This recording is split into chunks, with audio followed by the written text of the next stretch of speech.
favorite group for last. The maniacs and crazy people. Yeah. The ones who live out where the buses don't run. And I distinguish between maniacs and crazy people. A maniac will beat 9 people to death with a steel dildo. A crazy person will beat 9 people to death with a steel dildo, but he'll be wearing a Bugs Bunny suit at the time.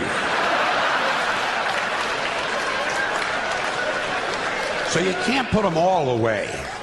You know, you got to keep some of them around just for the entertainment. Like a guy who tells you the King of Sweden is using his penis as a radio transmitter to send anti-Semitic lesbian meatloaf recipes to Soupy Sales and Marvin Hamlish. A guy like that, you want to give him his own radio show.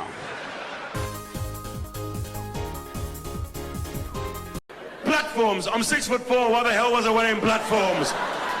They're being used in the North Sea as oil rigs now. I'd walk in the living room feeling like $1 million and looking like a complete dickhead. My mum used to look at me, Len, where you going? I'm going to the discotheque. Discotheque off them ugly clothes and go to your bed. No! So I'd wait till she went to bed. And I'd sneak out to a pub that served you whatever age you were, it didn't matter. I'm glad the police never arrested me and took me down to the police station, because my mum would have had to come and get me out, and that would have been a fate worse than death. She'd walk in. Where is the criminal? You bring shame and tribulation down on my family? You mean to say you is a alcoholic now? You with the 3 stripes, let me a truncheon, and you mustn't do it again. You mustn't come in. There were no lights in the cellar because of my dad. My dad was a normal dad, you know, he'd work hard all day, and then he'd come home from work and walk into the living room where we were watching TV, and he'd just switch over. Do all dads do this, or was it just... You just walk in like this, you know? I want to watch the cricket. Stop bloody crying. I want to watch what I want to watch. Bloody Top Cat. Buy your own TV. Bloody Pixie and Dixie. You know, we've been driving out here every day with your food for like the last, I don't know, 30, 40 years. And we were driving out here a day across the desert, and it occurred to us there wouldn't be world hunger if you people would live where the food is! You live in a desert! Understand that? You live in a fucking desert! Nothing grows out here! Nothing's gonna grow out here! You see this? Huh? See this? This is sand. Yeah. It's sand. You know it's going to be 100 years from now, huh? It's going to be sand! You live in a fucking desert! Get your kids, get your shit. We'll make one trip. We'll take you to where the food is! Exciting story, but I read it and I thought, I know Jesus was never married. Guy never had a wife. No, he was never married. Because no wife would buy this story in 100 years. The disciples will, the believers will. No wife would buy this fucking story. Good luck. Good luck with this story. First of all, he leaves on Friday afternoon with 12 other guys. He's gone for 3 days. No message, no way to get in touch with her. He comes home Monday afternoon looking like he hasn't slept. And looks like he's partied out, man. And Mrs. Jesus is just waiting, going, oh, okay, I guess it's day 3 of this show. Oh, great. Well, I'm glad you could find your way home, Savior. Where's your 12 friends who won't get a job? How are they? Yeah, disciples, my ass. They're losers. Every one of them are using you. You're not even smart enough to know it. Anybody says, I believe, we put them up and feed them. I'm secular. Where are you at? Jesus is going, I don't need this shit.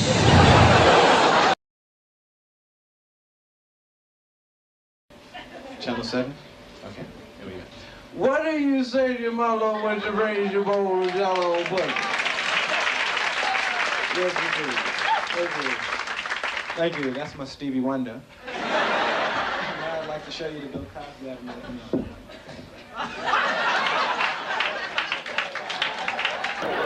Hey, Ralphie boy, what do you say there, pal of mine? You know, Norton, I've been watching you. And I know you've been watching me, Norton. You've been watching me. I watch you watch. So, Ralph, I watch you all the time. What do you mean? Norton, my friend, how would you like to fuck me at the end?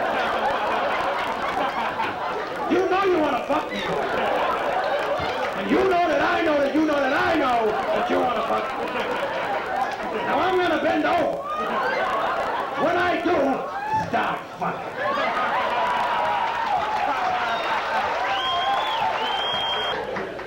He's singing. Let me get off on that shit. Luther Vandross, you know what that is? Big fat Kentucky Fried Chicken eating. Put the shit on the women go, ah! Like I would have been in that house in Amityville who said, oh baby, this is beautiful. We got the chandelier hanging up here. Kids outside playing. It's a beautiful neighborhood. We ain't got nothing to worry. I really love this. Is big. Get out. Too bad we can't stay, baby. No, just pack up that shit and let's get the hell out of here.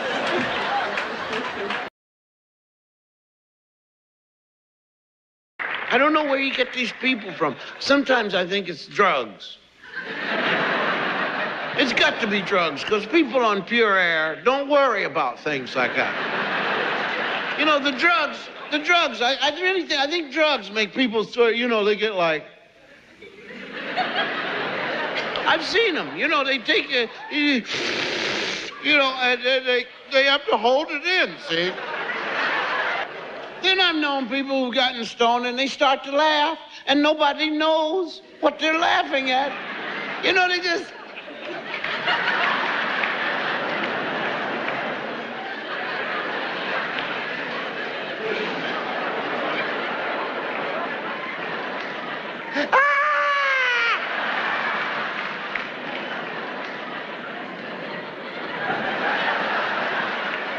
No, wait a minute.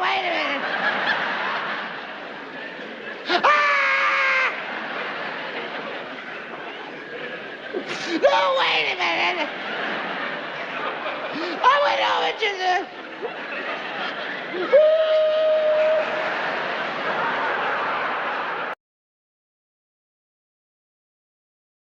Email fight right now. You know, an email fight, not a text fight. A text fight is like, fuck you, bitch. Fuck you, bitch. Dick, bitch. You're an asshole, bitch. That's a text fight. An email fight is like, in June when I told you that I had this issue, I was very disappointed in the way you didn't listen. You know those emails you just work on it all night? Like it's the closing argument to a murder case. It's so important, your fucking email. And then finally you send it. And you're like, And then you feel really good. I finally said it. Finally. And you have this fantasy that they're at home reading it right now going, I'm wrong about all of the things.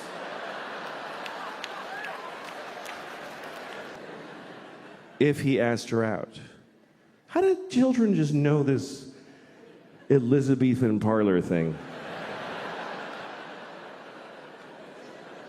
12-year-old boy, please inquire after her maiden friend. Were I to request her presence, what might be her answer? Indeed, my lady would enjoy your company, sir. That is well. May I finger her?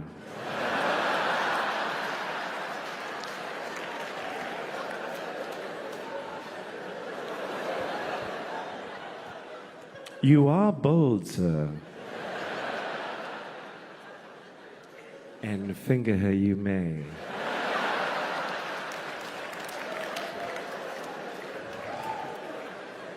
And finger her I shall.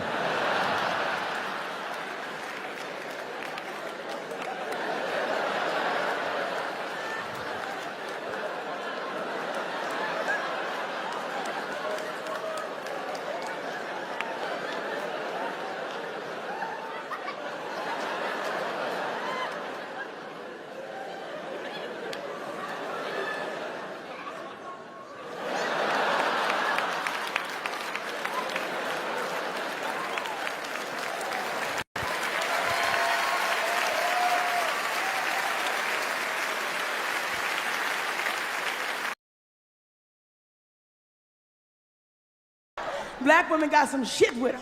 And brothers, y'all know that. That's how come y'all know y'all don't go all the way over the line.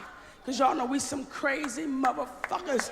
And y'all a little scared of us from time to time. Some shit that went down at home. Your boy come over and you nervous. You like, man, don't look at him. Don't say nothing to her. She done fucked up my shit.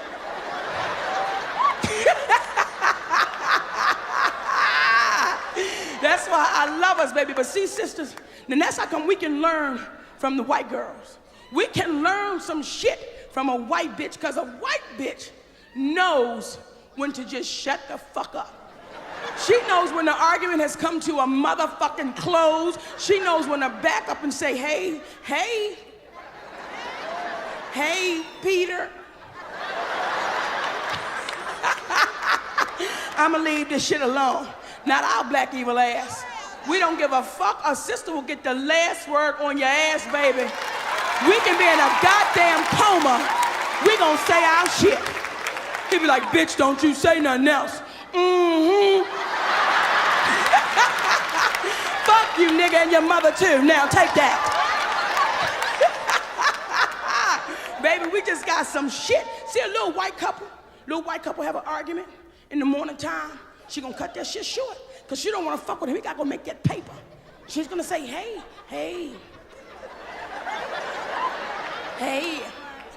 All that shit I said, I'm sorry. And I love you. And have a wonderful day at work. And I'll call you. It's wonderful. Not our black ass. We don't give a fuck about having no argument in the morning time. You gotta go make that motherfucking paper. We gonna say our shit. Then your black ass try to walk out the door like you done ended the motherfucking argument. Oh no, nigga, it ain't over. I'm coming to your motherfucking job. Can I speak to James, please? Bring your ass, nigga, bring your ass. And baby, a sister will not apologize. Now, James done lost his job, because we done been up there 6 times in 2 days. Just tell him how the fuck we was feeling about some shit that could have held off for a minute. And we ain't gonna tell him I'm sorry. We ain't, fuck that. He sit on the edge of the bed crying. He lost his job.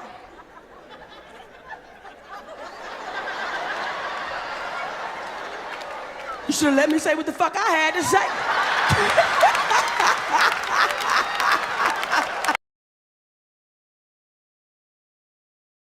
Hello. It's nice to see you all here. Now, as the more perceptive of you have probably realized by now, this is hell. And I am the devil. Good evening. But you can call me Toby, if you like. We try to keep things informal here, as well as infernal. That's just a little joke of mine. I tell it every time. Now, you're all here for eternity. Ooh, which I hardly need tell you is a heck of a long time. So you'll all get to know each other pretty well by the end. Now, murderers, over here, please. Thank you. Looters and pillagers over here. Thieves, if you could join them, and lawyers. You're in that lot.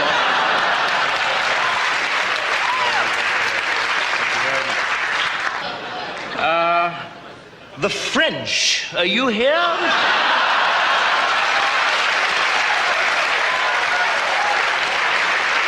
Okay.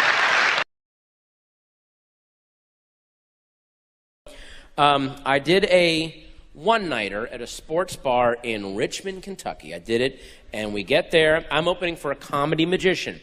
I'm getting $25 to open. He's getting $75 to close. I really needed that $25. Needed it very badly. So we get to the sports bar, and the bartender meets us and says, Brad Booker told you wrong, because the opening guy, you're getting 20, and the magic man, you're just going to get 70.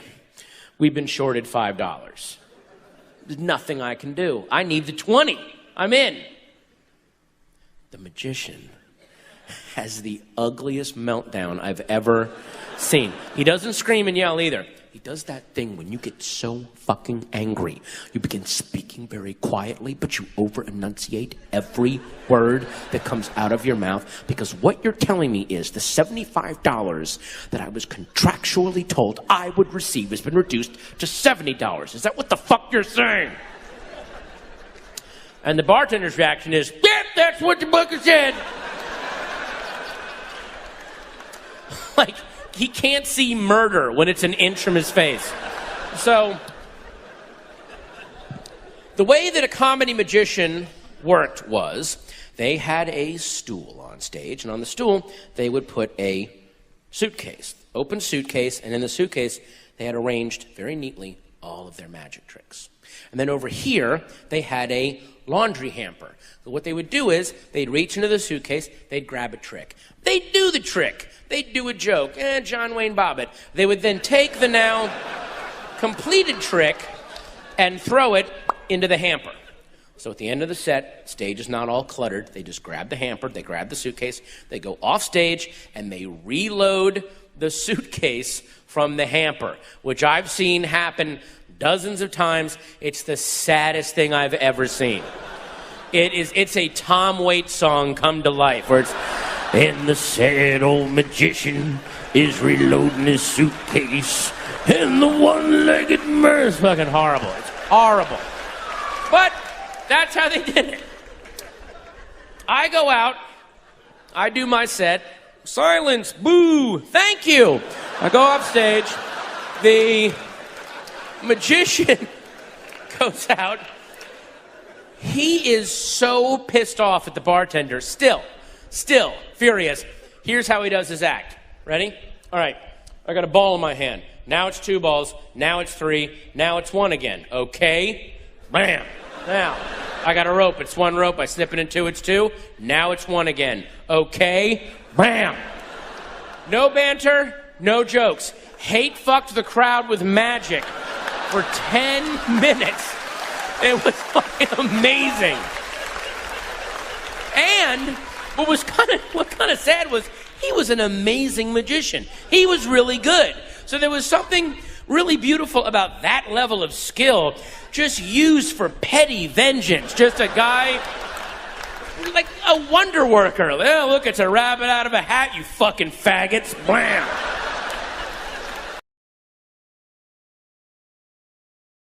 The party is here and now. Yeah. Well, okay, I'm the only one that's partying, but it's here and now, ladies and gentlemen. So I'd like to start my presentation off tonight with a little bit of a party favor. All I need is a glass of highly toxic liquid.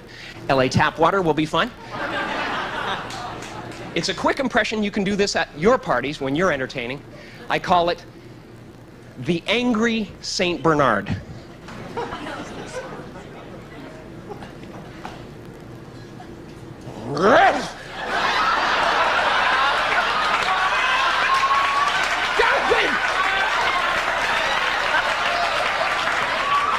Feeling a little strange tonight, and I'm not sure why. No, I'm kidding you. That's just a little bit of a physical gag to get the show started off with a bang, and, well, you won't be seeing much more physical humor in my show.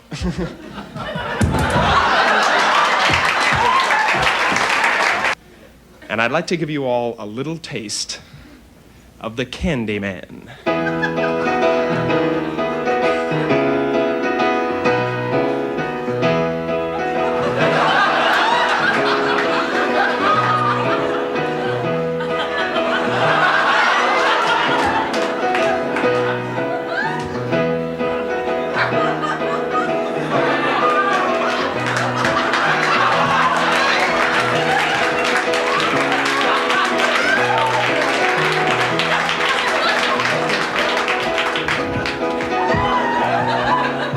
right on, man.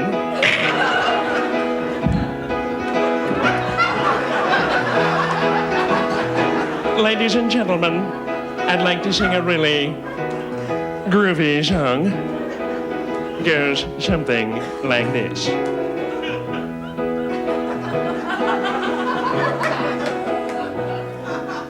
A man named Bojangles and he danced for you.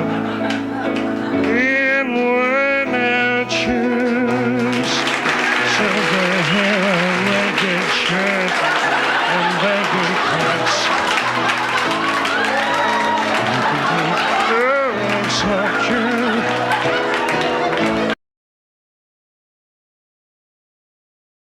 So here's something that's kind of fun to do. That my friend Paul and I were having dinner in New York, and if you do it, though, you have to be very, very nice, and you have to be very quick for reasons that'll become obvious.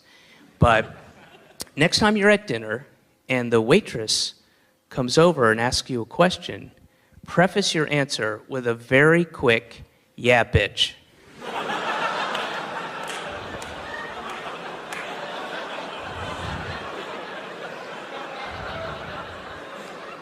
And you have to be super nice, and if you get to 4, that's 1 better than we got to. And if you get caught, you gotta tip like a motherfucker. Know that going in. You gotta tip very heavily. But it's pretty fun. Okay, how you guys doing? You want another round? Yeah, but can I get another red wine? But I like the Merlot, but I want to try the Cabernet. That's good? Okay. You guys done? You want to see a dessert menu? Yeah, but do you have a cheese plate?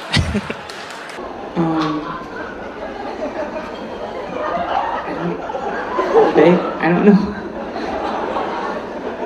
Is it a bagel? I don't know. I don't know what it's a plain, unadorned bagel, small type. What's for breakfast at Cozy? I don't know. I would assume it's bagel. I don't know anything. I don't know. Is it a bagel? I don't know. It's bagel. It's a bagel. Nah, dude. Not at Cozy. Not a bagel. Try Squiggles! Square bagels! Yeah, that's right. Yeah, square bagels. Finally, man. It's hip to be square. Remember that fucking dumbass song from that dumbass group nobody gave a shit about 20 motherfucking years ago? Squiggles, square bagels! Finally! Don't be oppressed by the tyranny of round, man. That's bullshit. Your generation has a new shaped bagel. Hey, old man, here's you eating your bagel. Drop, roll away. Boo-hoo, that's you, man. Here's my generation's bagel. Honk, fall right there. Don't roll away. Because we're smarter. So fuck you, old man. Squiggle!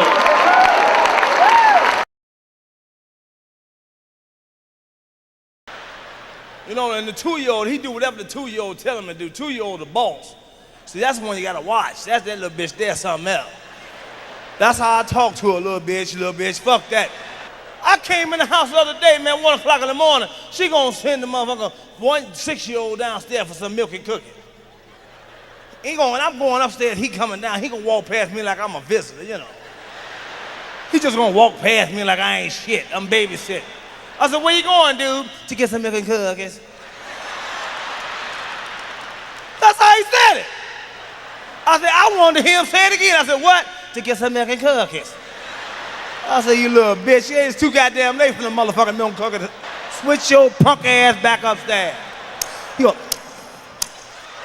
yeah, you can smack all you want, motherfucker, put my foot in your ass. That's how I talk to him. He gonna go upstairs in the room, the 2-year-old gonna say, where the cookies and shit, you know. He gonna tell her, him downstairs. Who the fuck is him? Like I ain't got no name and shit, you know what I mean? She gonna tell him, I gonna get this shit myself. She gonna come downstairs, old bow-legged motherfucker, short motherfucker bow-legged coming down there, looking like a raccoon and shit, you know what I mean? I started to shoot that motherfucker, you know? She gonna open the refrigerator, get a little ladder. I said, what you getting ready to do? Get some milk and cookies. I said, didn't I tell your motherfucking boy you couldn't have no goddamn milk and cookies? Now it's too goddamn late. Go to back the fuck upstairs before you get fucked up down here. She gonna look at me all up and down like I'm short, you know. Now, you know when somebody look at you like that, man. You know what the fuck that mean on the street. So I said, what the fuck you looking at? Bust a move, bitch. Bust a motherfucking move. Tired of stupid shit. I'm tired of, I got a dream. I'm tired of that motherfucking speech. I had a dream. If I hit that motherfucker one more time, I'll cut my goddamn ear off. Somebody else write a goddamn dream. Shit. I'm tired of black folks begging. I got a dream that one day black folks gonna quit acting like crabs in a barrel. I got a dream that one day fat women gonna stop wearing their belly out and shit.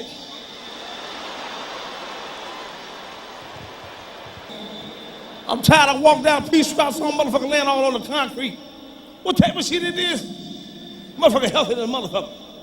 I came on, I kicked him. I said, what's wrong with you? Oh, nothing. Oh, why don't you get up, brother? Oh, it's Bernie Mac. Yeah, it's me. What the fuck you laying on the concrete for? I'm tired. Fuck you tired from? What you do? Nothing. How the fuck you know when you're done then, you motherfucker, you? Man, don't let me be no man, man. I have an ordinance. Any bomb, fuck him up on sight. Get a Hummer and knock it. Get your motherfucking ass. Motherfucker. When I got there, police were there. Fire department was on the side. SWAT was in the goddamn trees. They had my cousin handcuffed in the back seat. I told the police officer, wait a minute, sir. I said, that's my cousin. I said, let me talk to him. He said, you better talk to him. I said, cuz, what's going on? He said, man, fuck that bitch, man. That motherfucker bitch kept, man, fucking around, man. I said, what'd she do? Every time I turned around, she was draw for the motherfucker, draw for him.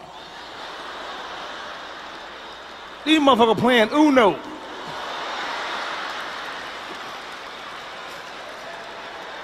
She ain't do nobody else like that. Every time, drop off, drop off, drop off. I'll kill that bitch. Now, you ever played Uno? Uno will make you kick a motherfucker ass now. Boy, I played Uno the other day, man. We sit up there playing. It's 7 cards. All right, 7, 5, 4, 3, cool. Okay, no problem. All right, red. Skip. Reverse, cool. Draw 2, ain't no problem. Right on. Skip again. Yellow. Yeah, yellow. Draw 4. Reverse. Draw 4.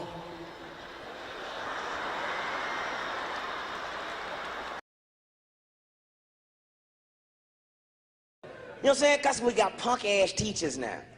When we was coming up, we had teachers that gave a fuck. You know what I'm saying? Some of them gave too much of a fuck. Like my English teacher, Coach Speech, this nigga was so big and black. I just called him Evening. And every time he smiles, like the stars were twinkling.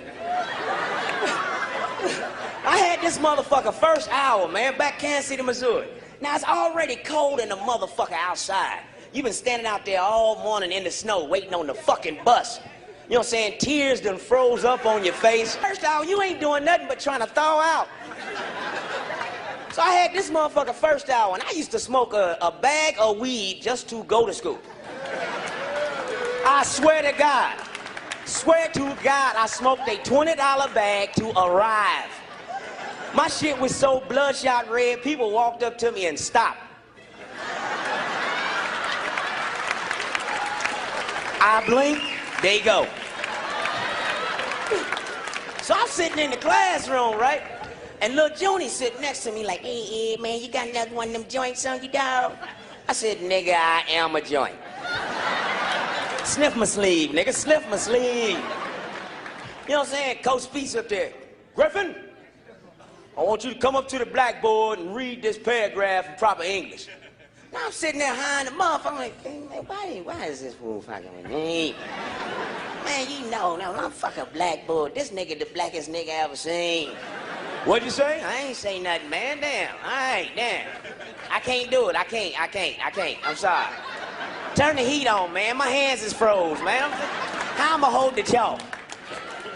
You know what I'm saying? Rest of the class, I want y'all to read chapter 24 to 27. Griffin, meet me in the hallway. He march on out, you know what I'm saying? And you know when you get thrown out of class, you gotta perform on the way out. Cause you can't let motherfuckers know he got you and shit. So I'm on the way out, yeah, fuck that big black motherfucker. Evening ass nigga, the nigga look like he need to crime the entire state building, good gorilla looking motherfucker. Till I got in the hallway. Huh, what you want? He like, why you wanna fuck up everybody else's education cause you don't want one? I'm like, Speaks, man, you know I'm high. I've been high all year. This ain't no new shit to you, man. I'm high now.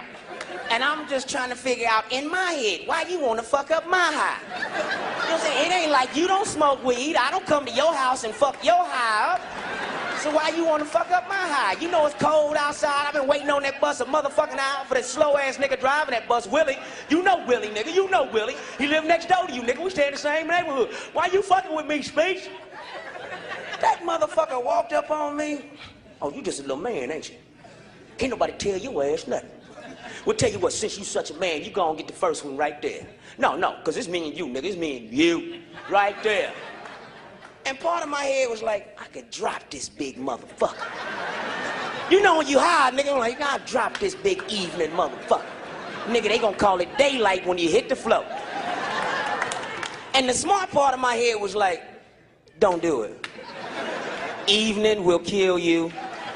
There'll be an ambulance. That's right, Ebonics, ambulance. And they gonna call your mama. Please open your little hand, cause hitting that nigga with that fist is like throwing a grape at him. So I opened my little shit up. That fool hit me in the chest. Pow! All the wind I thought I owned. Just some fool running down the hall, put it in a bag and had it on sale. Nigga, I hit the floor. Just searching for air. Hold up, big nigga, hold up. Snatch me up. Pow! This ain't legal. You better check the student handbook, man. Teachers ain't supposed to hit kids, man. Raise up off me, big nigga, raise up. That nigga snatched me back up. He's like, you think you can go in there and speak proper English? Well, bloody all that good stuff, you know. Always waiting on the chance to get in the classroom and flex more English skills. Here. I got straight A's in that motherfucker. You know what I'm saying?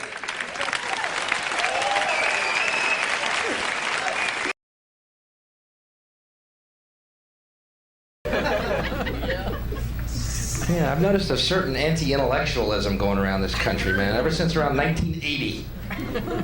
Coincidentally enough. I was in Nashville, Tennessee last week, and after the show I went to a Waffle House, right? And I'm sitting there and I'm eating and I'm reading a book. I don't know anybody, I'm alone. I'm eating and I'm reading a book. And this waitress comes over to me. What you reading for? I said, wow, I've never been asked that. Not what am I reading, but what am I reading for?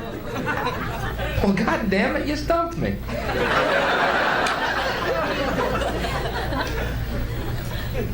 I guess I read for a lot of reasons, but the main one is so I don't end up being a fucking waffle waitress. Yeah, that'd be real high on the list. Then this trucker in the next booth gets up, stands over me and goes, well, looks like we got ourselves a reader. Well, what the fuck's going on? Like I walked into a Klan rally in a Boy George costume or something. Here's the thing about Mike Tyson. Mike Tyson tattooed his face. You know what that means? That means your life is almost over.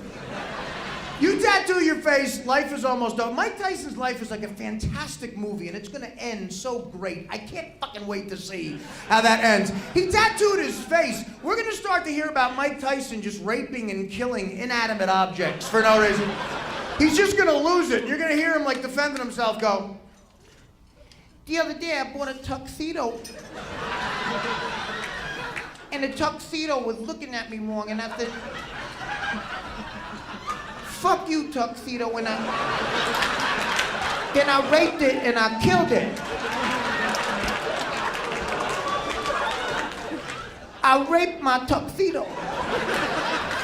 The other day I was in the bathroom and my toothbrush was mocking me. It said, fuck you, Mike Tyson, I'm smarter than you. And I said, fuck you, toothbrush. There's no toothbrush smarter than Mike Tyson. So I picked it up and I raped it and I fucked it and I killed it.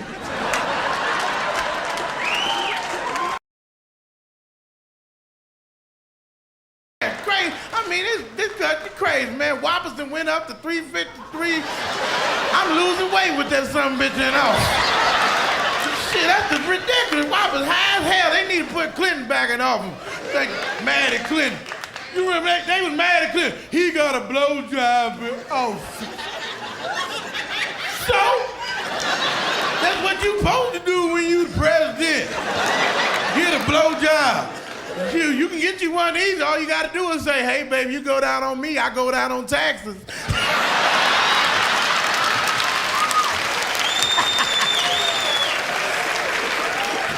Hook me up, girl. Man, please, y'all put over there messing with them crazy people in Iraq. Them people crazy over there. Iraqis are crazy. Them some bitches are crazy. They throw rocks at tanks. That's a crazy son of a bitch. When you throw a rock at a tank, you don't care about shit. You know you don't. Some people like, Poutine. What you do that for? I'm angry. Get your stupid ass back to the goddamn hut. Throwing rocks at tanks, fool. That's a tank, you clown. Them some big crazies over there. They crazy. They religious. They believe in Allah. They believe in Allah. Allah is must be the tightest God in the world. Because you could talk to one of them Iraqis and say, you love Allah? Yes, I do. Well, put this dynamite on you and go in here and blow this building up. Okay. All you son of bitches in here go to church every Sunday. Be shouting every Sunday, thank you, Jesus, thank you, Jesus. God has been good to me. He been good to me. He sure has, brother. Come on. God been good to you? Yes, he has. God been good. I love Jesus. Well, put this dynamite on you and go in here and blow it up. I don't know Jesus like that. You know, all them airplanes. I'm afraid to get on a plane because like Southwest, hard on fat folks now. They want to charge fat people 2 tickets, get on the goddamn plane. Ain't that a bitch? They can kiss my fat ass, motherfucker. Who the hell you think you is gonna charge fat people 2 tickets, get on the goddamn plane? How we gonna know who too fat, who ain't and shit? What they gonna do? Excuse me, sir, how much you weigh? Bitch, I don't know. Why don't you pick me up and we both find out, shit. You know, or what they gonna have, like when on signs you see at Six Flags, if you're taller than Elmer Fudd, you may ride this ride. They gonna have one at the airport. If your ass is wider than Harry the Hippo, please catch a bus. I took the headlights off and I put the strobe lights on. So when I drive at night, it looks like I'm the only one that's moving.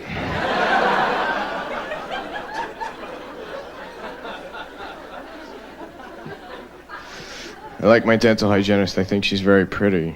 So whenever I go to have my teeth cleaned while I'm in the waiting room, I eat an entire box of Oreo cookies.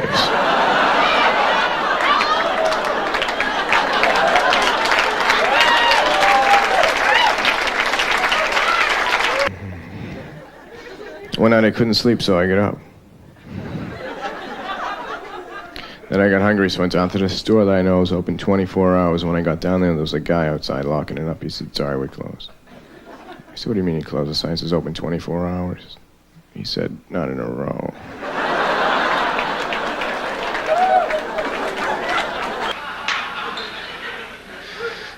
Do you think when they asked George Washington for his ID, he just took out a quarter?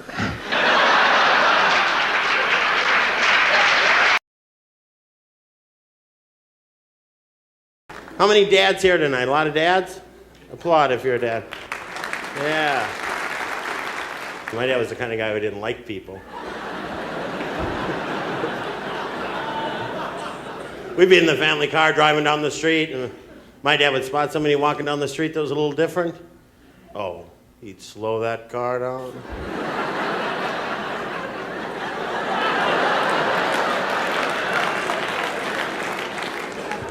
Look at that. We're crying out loud. Get my rifle. Or he'd say things that made no sense to us. We were kids in the back seat. You know, if I was the last person on Earth, some moron would turn left in front of me.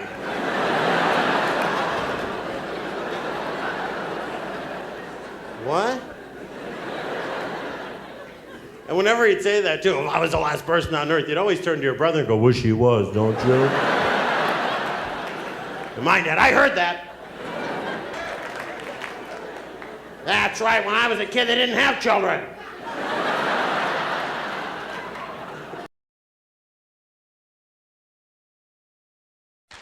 But during the Ali story, I got a chance to go somewhere. Where did I go?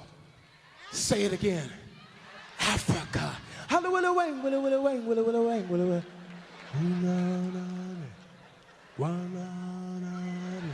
Africa. Hello, willow, wang, willow, willow, wang, willow, willow, wang, willow, willow, wang.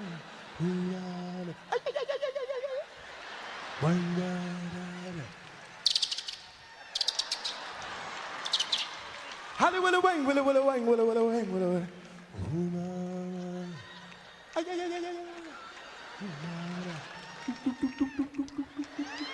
Africa, do you feel it? Africa.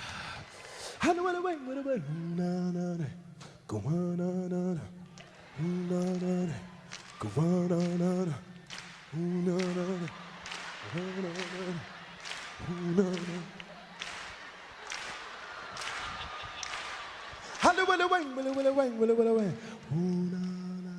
Cause some of these cats out here will blow your head off. Be cool, man. Be cool. And I think that's Tupac and Biggie would still be here. Nobody wanted to back down. You can back down, it's okay. Tupac didn't want to back. I ain't a killer, but don't push me.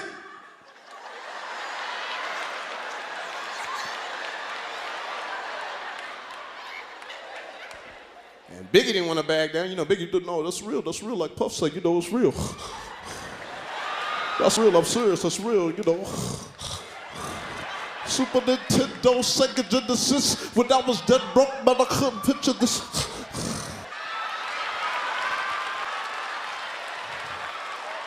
And they get on my nerves with that shit. Don't rappers get on your nerves with that wanting to kill each other shit? Calm down, ain't nobody else doing that.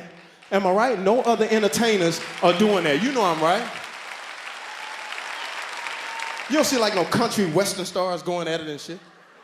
Am I right? You don't see them like gangsters and shit. You couldn't see like Clint Black and Billy Ray Cyrus going at it and shit. Could you see that shit? Clint like, you Billy? Heard you talking shit, boy. Fuck around if you want to, motherfucker. I don't play that shit, you son of a bitch. I'll kick your achy breaky ass up in this motherfucker.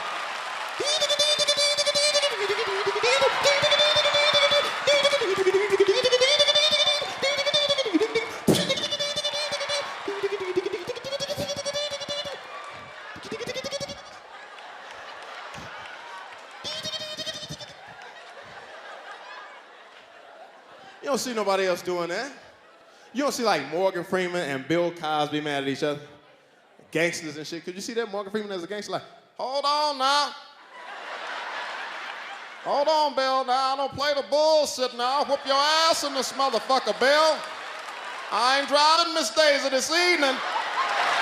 I'll kick off in your ass, motherfucker. 7 times. 7 goddamn times. You see like Bill Cosby mad and cussing and shit. Bitch, please. You better recognize I don't play the bullshit like that, motherfucker. You fucking with the wrong motherfucker. I'll stick a Jell-O pudding pop sideways up your ass, motherfucker. I don't play the shit. Goddamn now, bitch, now. Shit, West Side. You don't see like Jesse Jackson and Farrakhan going at it? But you see that? You know Jesse breaking down. You better recognize I don't play the bullshit. Don't doubt it. Cause I'm bout it. Should I do Farrakhan?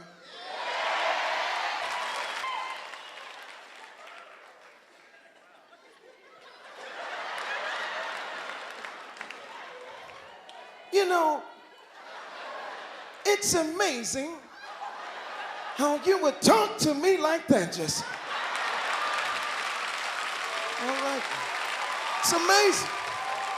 After all I've done for you, I will come out this bow tie and whip your motherfucking ass if you don't quit playing with me, motherfucker. Big head ass motherfucker. I don't play that shit.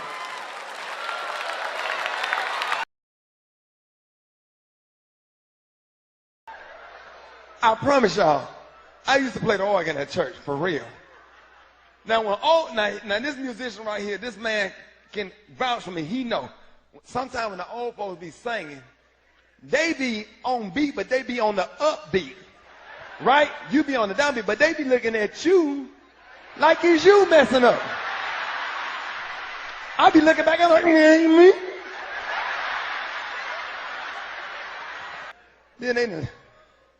And then the choir used to march in back in the day.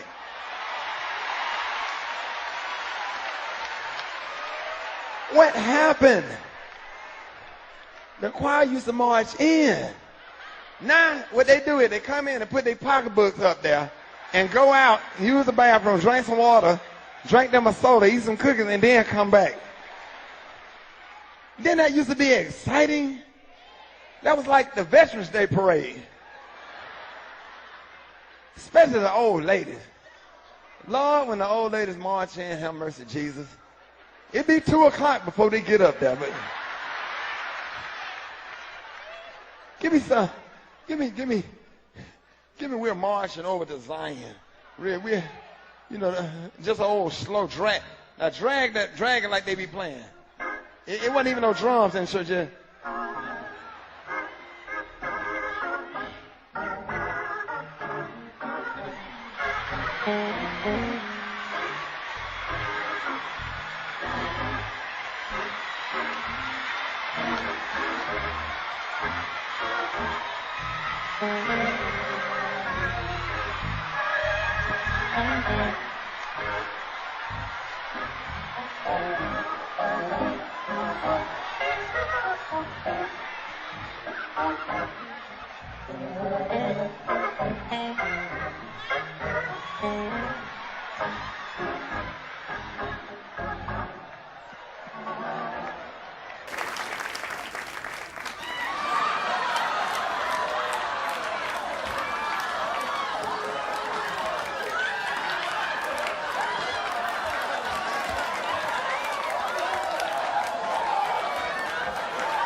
My name, look down.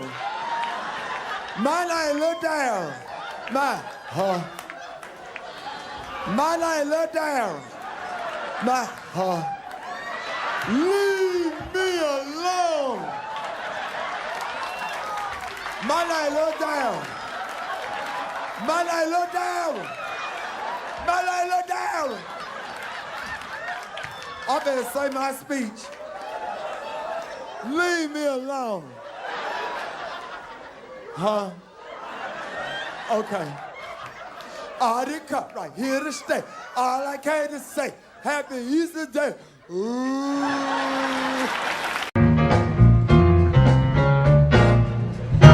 Good morning. Baby, please cut that down. Please cut that down, baby. That's why I don't like Youth Day. Plays too loud, all that.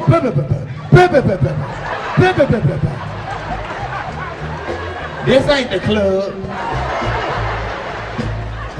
This is the church announcement. I sure hate Miss Brown died. She played so nice. Stop all that sniggling. Sniggling like a chess cat. Ain't nothing in the world that's funny.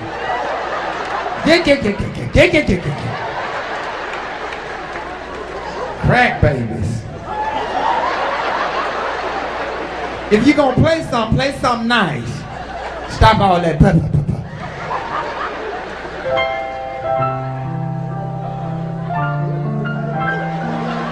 Sweet Alpha.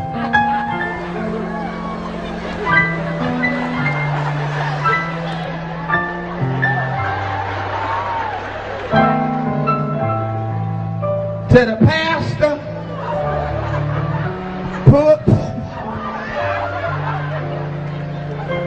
pulpit guest. I didn't get the rest of y'all names because they didn't put it on the program.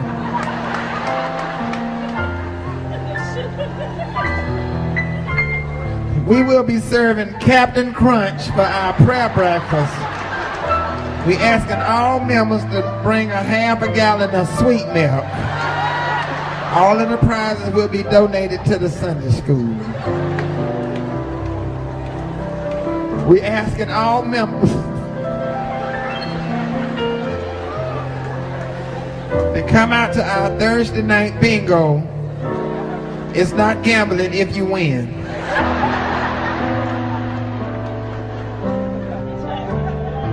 Next week, we're going to ask that no one wear lotion to Bible study. We're trying to jump off our Ash Wednesday.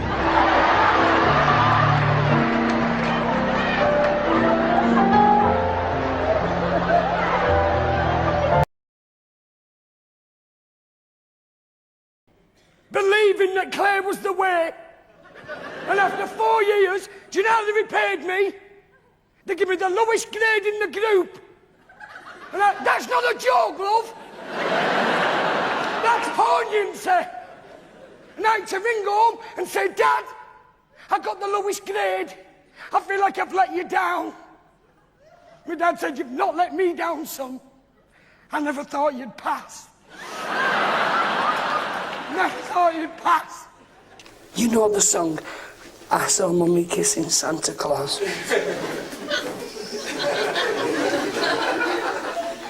I come downstairs and she's straddling him.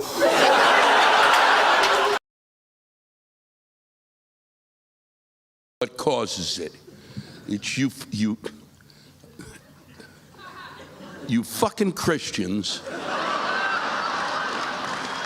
seriously pushing the limits of what the planet can take in terms of Christmas. You wanna jack off the calendar. That's what you're fucking doing. Your fucking holiday is in December. Okay?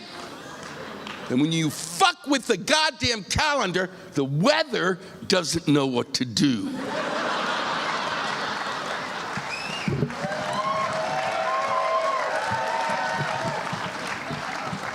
I've said this time and again, there's nothing we Jews can do about the fucking incessant fucking nonsense that I've watched all day. What I wanted to watch was football, but instead I got Santa jacking off in my face. I don't need it. I don't fucking need it. All right? You've completely fucked Thanksgiving. You just took that holiday and said, hey, fuck you. You don't even matter anymore. Nothing happened in Plymouth Rock. That fucking Kris Kringle showed up, that fucking Nazi, and fed everybody. There were no Indians around. God damn it. It really is unbelievable. It's fucking, December 1st to December 25th, that's not enough. It's not enough for you. You don't, there's a war on Christmas. No, there's not. There's a war on Hanukkah.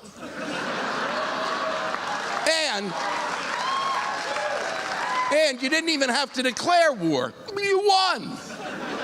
We're a little shit-ass holiday. It's a piece of shit holiday. I ought to know because I'm a Jew. It is. Fucking stupid. No comparison to Christmas. Fucking none. stupid fucking let's light some candles. You've got electricity. Fuck you.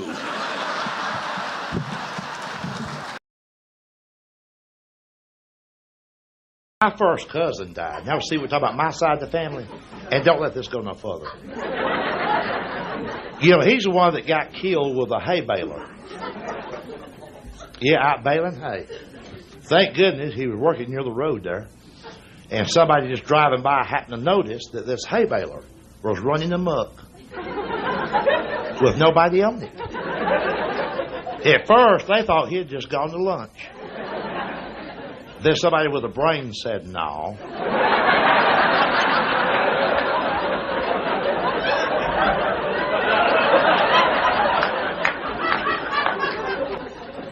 Thank goodness, though, he was wearing his Braves cap. And it was like sticking through the hay. And somebody said, here he is, here he is.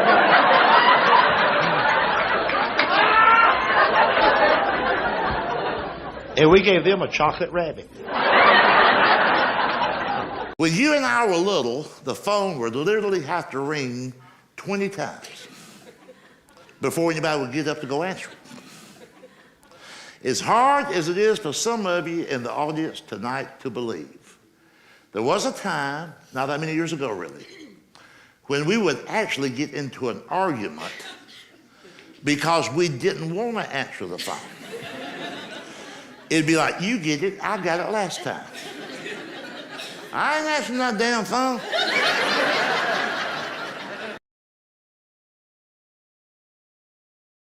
See my mother's birthday. She wants me to say, all right, Mom, I'll say it. I'm 44. She says she's 41, which is absurd.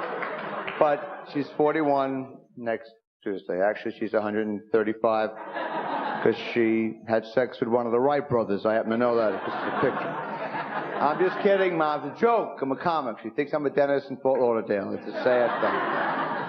But no, she's fabulous.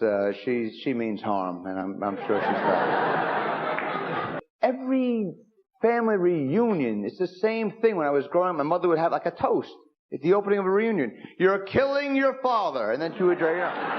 So I mean, you know, and I'll show up, and my uncles and my aunts will go, "Hey, how are you? Hey, you're doing very well. Looks like you're putting on some problems." I don't need to hear, you know what I mean? And then she bought me from one of these yuppie stores a chest pain simulator. So I would know. Oh, I know how it'll feel. I know how it'll feel. That's how it'll feel. Well, look, I don't blame my mother. I love her. I really do. But I mean, my whole family was negative. The local funeral parlor had an on-deck circle for the Lewis family, and.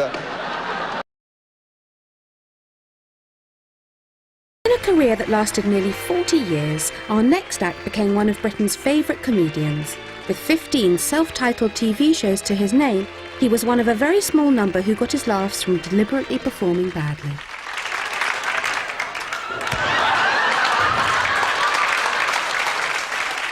Tommy Cooper was great. Tommy Cooper was unique, if you got the joke. I can always tell if an audience is going to be good or bad. Good night. In America, they didn't get it at all. When he went through all the getting his tricks wrong, the floor manager said to him, Mr. Cooper, the director said, your tricks are not working.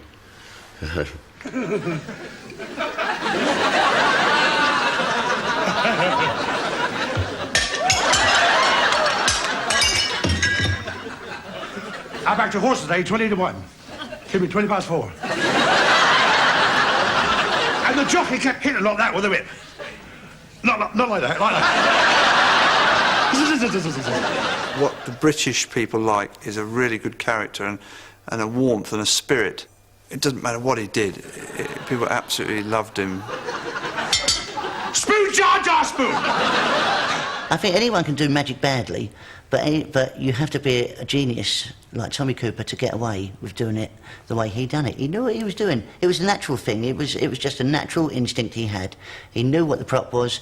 He knew how to get a laugh out of it, and it was funny. He didn't have to do anything with it. You just have to sit and watch the tapes now and go, he was a genius. Stop!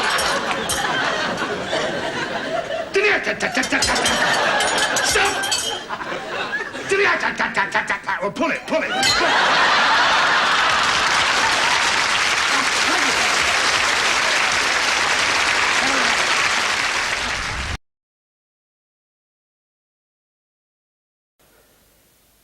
I was on the aeroplane over here. This guy said to me, have you been to Montreal before? I said, no. It was a lie. I've been before. I just didn't want a conversation with him, you know what I mean? I nipped that one right in the bud. He said, you're going to love it. People in Canada are so friendly. They really are. I said, what, you've met them all, have you? Going into a craft fair. I don't know how. I was just walking along. I wasn't concentrating, and there I was, you know, a sign. It said, craft fair, 20p. So I thought, oh, it's bound to be good in it. Yeah. You look around the best shops in the world for nothing. I thought, 20p, this is going to be it. So I walk in. Yeah. So I walk in, and I say, here's your 20p. There you go. Yeah, 40, I don't care, really. And I get a room like 3 times the size of this, a room 3 times the size of this, and people sitting behind trestle tables, right, with things they'd made. Things they'd made. They told me something like that. And then brought along with them. At the first table I come to, there's this woman, and she made fountain pens. This was her thing. She'd made fountain pens. Oh, she's saying, oh, you can't get them anymore. They're the old-fashioned type, you see. They're the old dip and scratch sort, you see. You can't get them anywhere. I know you can't. No one wants them. That's why. A man next to her, right, his stall, was a nightmare of a man. Right? A nightmare of a man. Do you know what his thing was? His thing was making pictures out of old clock parts. Well, I mean, why, for Christ's sake? What is it in a man's life that happens that makes him want to go and do that? Because there must have been a first one he made. Something must have... I have the idea he probably worked as a really regular job, you know, down the high street jeweller or something. 20 years he's there. One morning, someone comes in, good morning, that watch I brought in for repair, is it ready? No.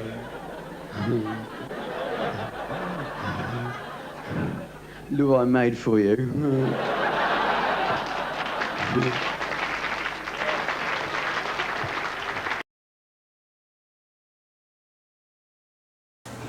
I hate traffic. Who here agrees? Yeah! I hate traffic, and you know, I hate even more is weather. And the thing I hate most of all is News 12. And the reason why that all is true is because they play both those things every 10 minutes on News 12. They just never stop. I hate mosh pits. One time I went to a mosh pit, and everybody was smushed up against each other, and it was terrible. It was just so stupid, you know? And one time somebody pushed me so hard, I landed in some girl's breasts. At least that's what I told security.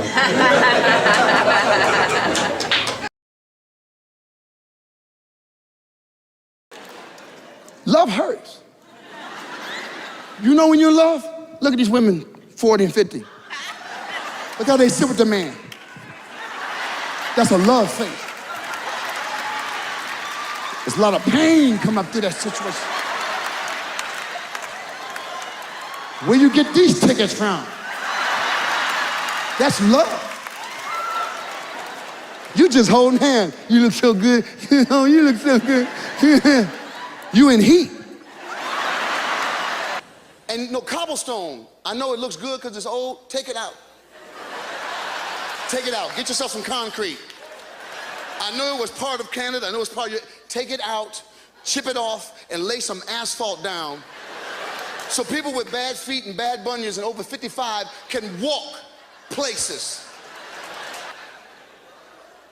And when you build a sidewalk, finish it. Finish the sidewalk. I don't know if you ran out of money, like, far enough, we stop here, we go back down here, we go back. It just ends. I'm walking on the sidewalk and notice everybody else was going across the street. I said, what are they doing? It ended. It just stopped. There were no more stores, there were no more people. It's like I said, we want to work this way now.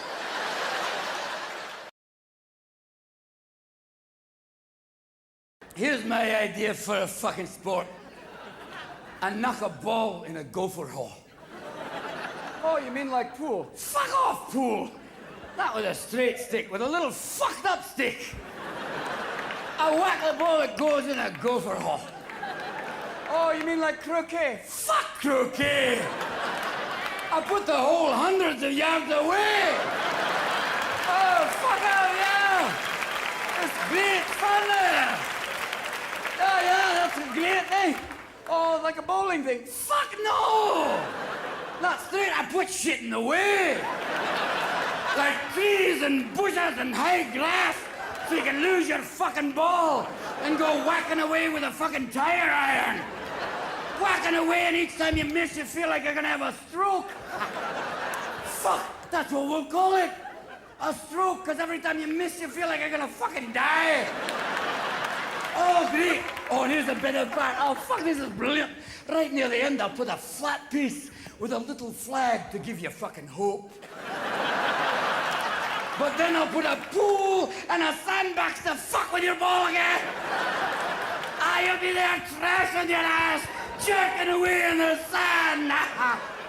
Oh, and you do this one time? Fuck no!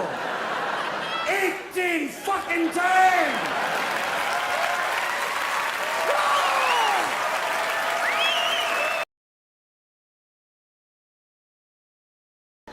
You know that Jewish people are the only people in the world who gain weight even when they go to a gym or a health club to lose weight. Watch Gentiles in a gym or a health club. You ever see how busy they are? Swimming, jumping, barbells, doorbells, dumbbells, meklap, mehak, they're so busy. They're crashing into walls, into furniture, schwitzing and clapping and hacking. But every Jew is on a bicycle. This is not bad.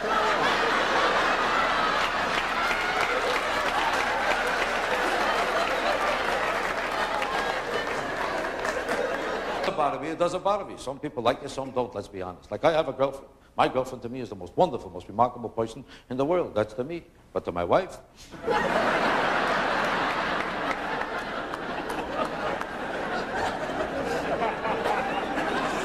The most honest man in the world, as soon as he makes a date, he becomes a liar and a fraud.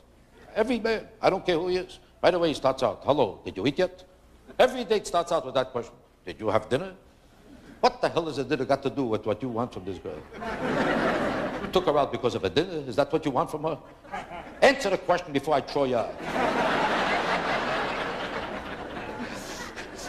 A date has nothing to do with a dinner. Let's be honest about it. A guy takes a girl out for only one reason, because she appeals to him sexually. It's not nice to mention it, but it's sex. If it wasn't sex, he would take out his brother-in-law. But you can't mention sex because it's not nice. You're not supposed to want it. She's allowed to do it, but not if she wants it. She's not supposed to know what you want because she's not supposed to know that that's what she's going to do. So she's supposed to convince herself she don't intend to, she don't want to, she never heard of it. So you have to figure out how to get there without talking so she can do it without hearing.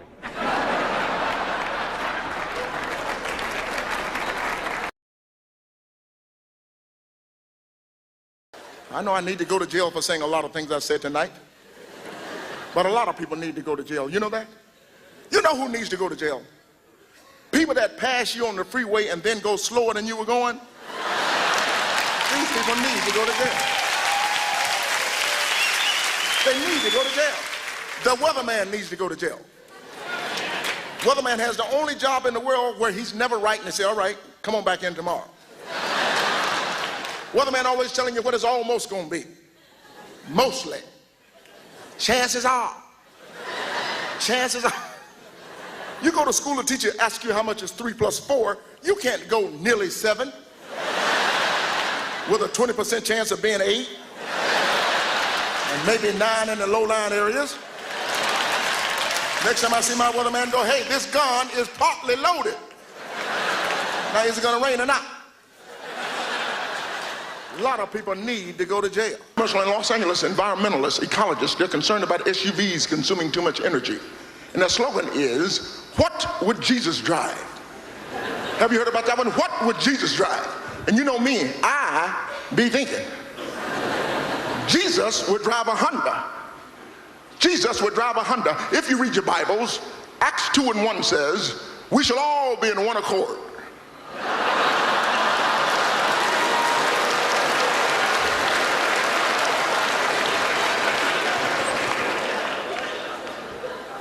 Commercials make me sick. So much stuff makes me. You know what makes me sick? People saying stupid stuff. I got off the airplane today, a man said to me, my wife gonna die when I tell her I saw you. I said, well, don't tell her. Why do people say stupid stuff? I'm on the airplane, a man sitting next to me, you going all the way?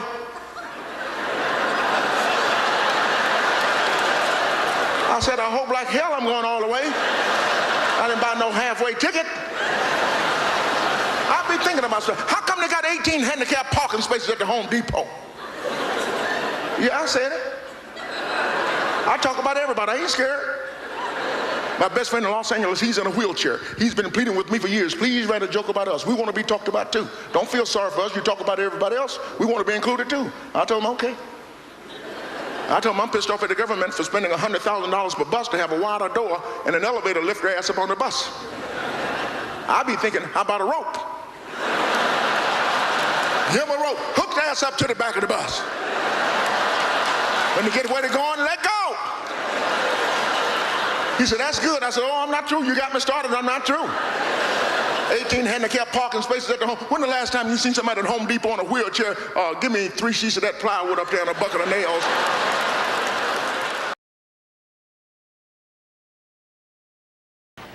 You know, you got to give Dean credit. When he has a show to do, it's amazing how he gets the job done.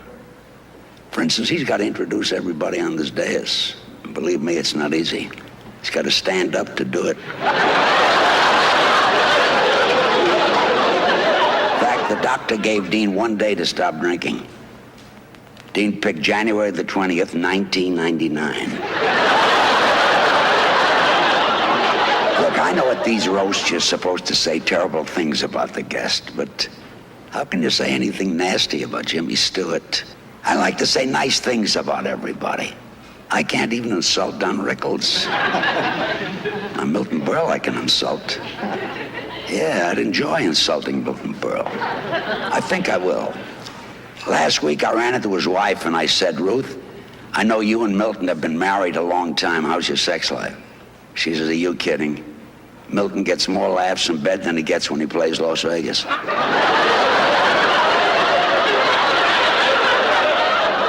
But I still have another problem. What to say about Jimmy Stewart?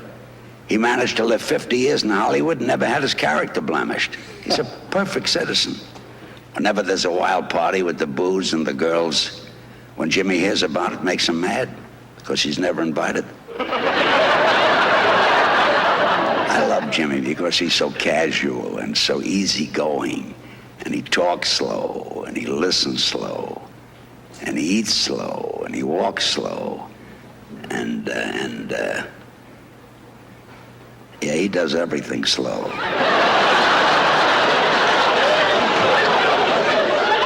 By the way, Jimmy was supposed to play God in the picture I did, but the only reason they took me is that the studio saved a fortune. We all know that God created the earth in 6 days. Well, it would have taken Jimmy at least 6 months. So is Tony Bennett and Perry Como and Andy Williams. All us great singers. We've got it made. You see, when you're a singer, you don't have to worry about getting laughs. See, nobody's laughing. I'm not worried.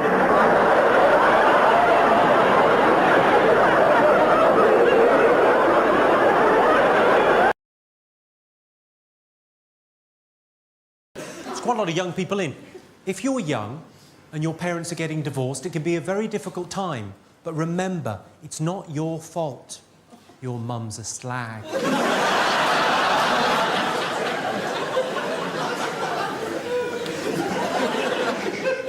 And really, I'm asking the men, at what point do you get paranoid about receiving enlarge your penis emails? It's not just me getting them, is it? It's just I'm currently getting about 10 a day. 8 of them are from my girlfriend. The 2 from my mum that really hurt. It's a rather pitying look you're giving me there, madam. I don't need your pity, frankly. I'm not particularly well hung, but I don't mind admitting that. I'm not embarrassed or ashamed, because I know that any woman that thinks being well hung is important is just shallow. Maybe that's not quite the right term to use.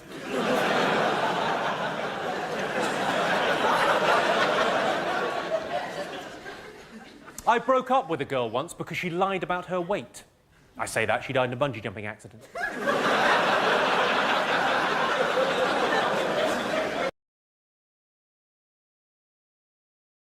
This afternoon, my wife cracked up the car again. I was out driving her. She told me she was going to make a U-turn. I'll tell you, the letter she made, you'll never find any out there. Hey, you kid, I know I'm ugly. I stuck my head out the window, got arrested for mooning. I know I'm ugly. I went to a freak show. They let me in for nothing. Now, with gambling, I'm never lucky. Well, last week at the track, I shut off the opening gun and they killed my horse. I mean, she can't cook at all. She made chocolate mousse and antler got stuck in my throat.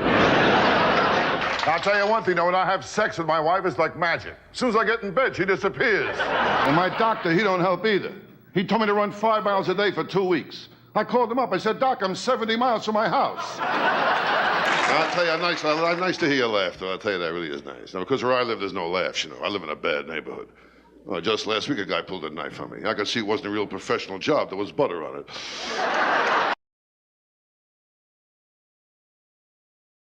The insurance man called this morning and said, if the last installment on your granny's funeral isn't paid, up she comes. Since you've left home, your fella has become a sex maniac and tries to make love to me every opportunity he gets. Please excuse the wobbly writing. Let me get away with that one. The phone rang in the middle of the night and he lifted the phone. He said, I'm sorry, you've got the wrong number. It's the meteorological office you want. And she says, who was that? He said, some fellow wanting to know if the coast was clear. What about the fellow who was on Mastermind? He said to Maggotty Magazine,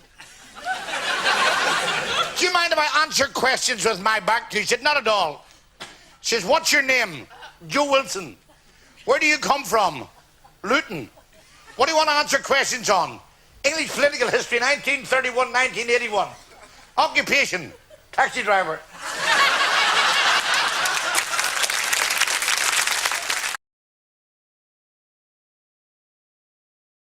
It's great. I just came from my first aerobics class, which I hated, and I'll never do it again. The woman who was leading the class, not only did she jump, play the tambourine, dance, but the bitch sang at the same time. I said, please shut this woman up before I murder her. I put my life into it. I started off at a wonderful little club called the Ye Little Club. Have I told you some of my best material? Did I tell you my big psychic piece that I kicked off my act with 15 years ago? Hello, I'm a medium. He's an extra large, she's a small. And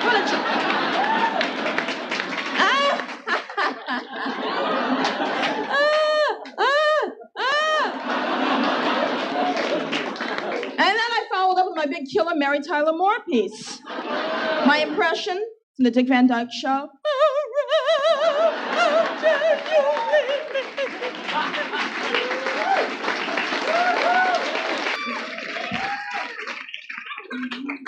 Oh, shut the fuck up.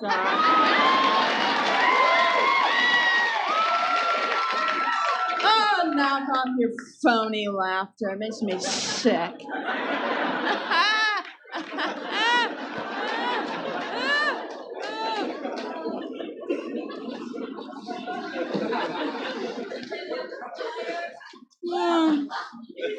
What's the matter? You don't care about me anymore? You don't care about me? What about me?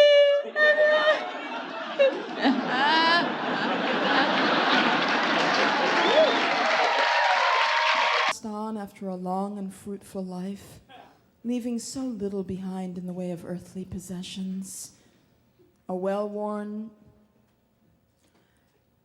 I'm going to pick up again. Because they're making so much noise. It threw me. You can laugh in the back, too, by the way. I know the kids down front get to see me a little bit better, but fake it, okay? Keep drinking. Just start laughing over any shit you can, all right? Your kids got a discount, $20 for tickets, and you're not laughing? Well, what did you pay? 30? Oh, you still got a bargain, honey. They charged you 30? I hope I'm getting a piece of the door for this motherfucker. Because you motherfuckers better start laughing, or I want all the money. Shit. I'm gonna take myself a vacation because you're wearing my ass out already. Now get with the program and fake it and start laughing at the shit, okay? This is an HBO special, honey. This is not some fun little, tacky little club date, okay? I'm up here busting my balls. Fuck, man. That's right. I've been doing this shit for 6 months. You're here one night. You have the privilege and the honor to be this close to a fucking star of my magnitude, and you're sitting on your fucking hands. I will read you to filth.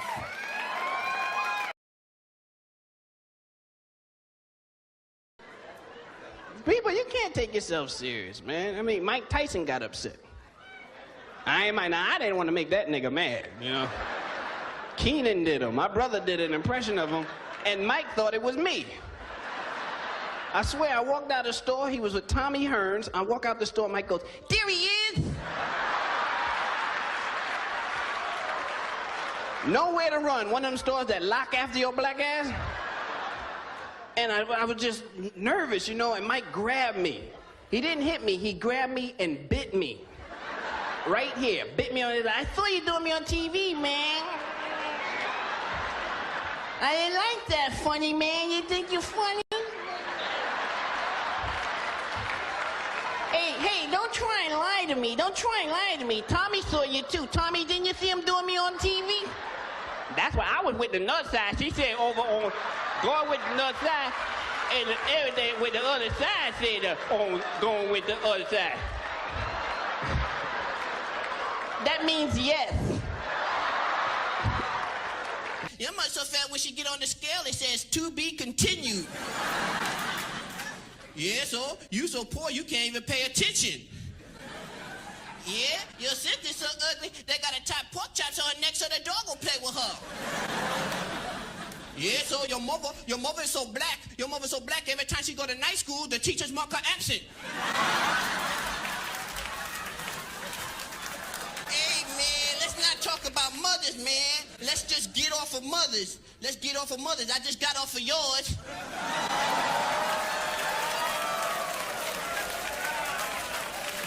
Yeah, so what about the crippled people shoes you be wearing, huh? What about that? That's what I look like. Oh, you want to get real now, huh, Seymour? All right, what about when your father ran out on your mother and left her with 6 kids? That's why 2 of your sisters had interdimensional children. There's no one there to guide them. That's why one of your brothers is a junkie, the other one a homosexual. Your mother in the practice because she can't afford to feed you. That's why every time welfare come on, you gotta hide in my house because you're trying to get 2 welfare checks, one supposed to get 1. That's why you stand 19 out and nobody love you at home. You ain't been hard since you been a baby. You want to be like your father and loser.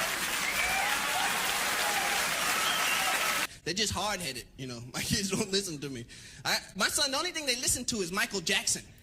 And I gotta talk like Michael to get them to do things. It's like, little Damon, could you do your daddy a favor? Could you pick up your toys and could you take them in the room?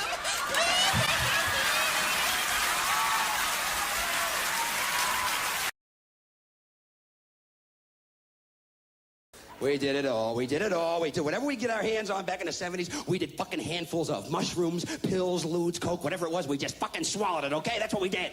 People go, well, why don't you go into rehab? We didn't have rehab back in the 70s. Back in the 70s, rehab meant you'd stop doing coke, but you kept smoking pot and drinking for a couple more weeks, you know?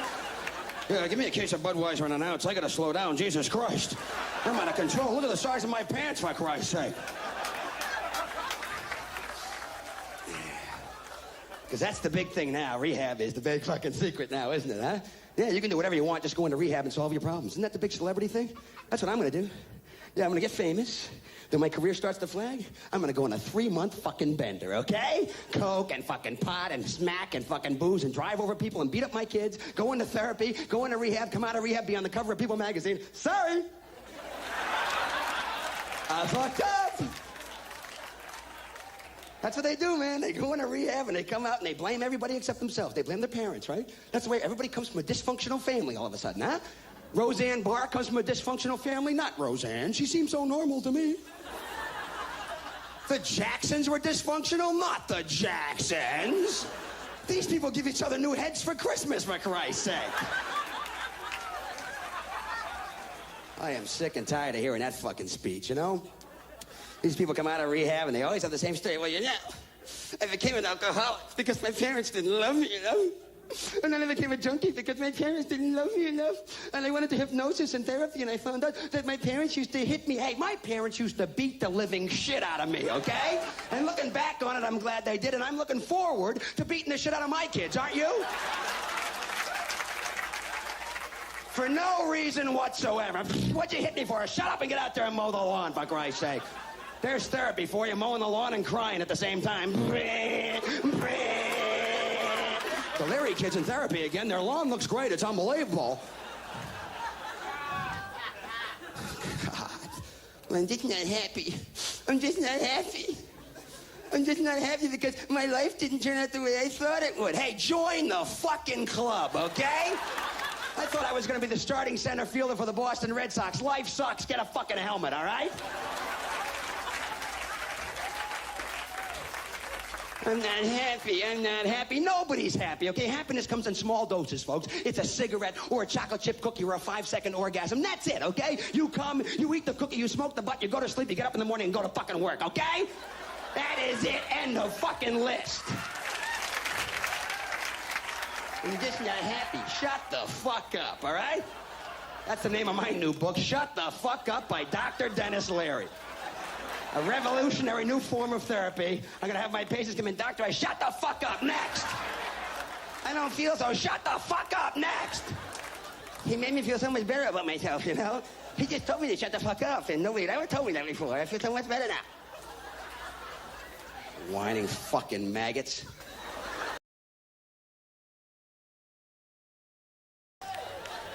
How y'all feel? Y'all see this Michael Jackson video, I'm Bad? You see how it started like a karate movie, right? It'd be like...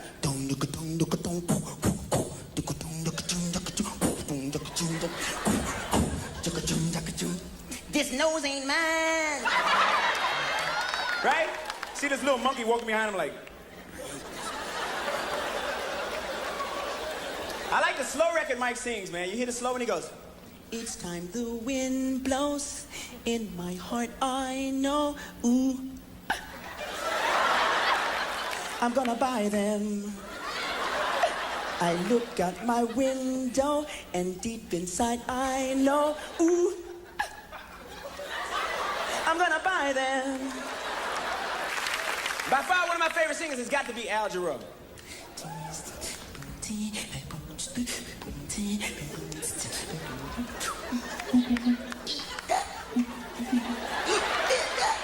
You gotta make the faces, right? Me and my little niece were watching him in the living room, right? He was on TV going, we're in this love together. We got the kind of man level.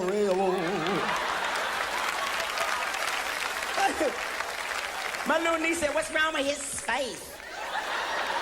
He look like he crazy or something. Be working on my nerves. Have you ever heard Al Jarreau sing the theme from Moonlighting? Can you understand the words go something like, some live and I and fly by day, moonlight see you, just a step long, just a step long. What? What'd he say? I can see Al Jarreau at McDonald's, man. He have his own McDonald's theme song. He walk in like, I got a taste for McDonald's right on the tip of my tongue. I'ma tell you all you got a taste for McDonald's. I got to have me some. Ooh, give me DLT. Oh, I love to taste it. Love some golden fries. Like, by the time he finished, people behind the counter going.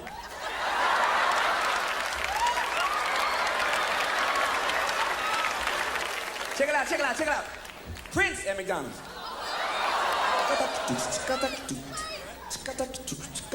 That's the music. Just the other day I was walking down the street feeling kind of tired and high.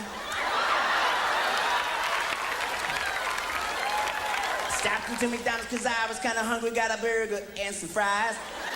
The lady gave me the bag, looked me in the face and hit me with a nice smile. I got around the corner, I looked in my bag. She forgot my motherfucking fries. Finish Philadelphia, man, but it's just like, oh, it's hot.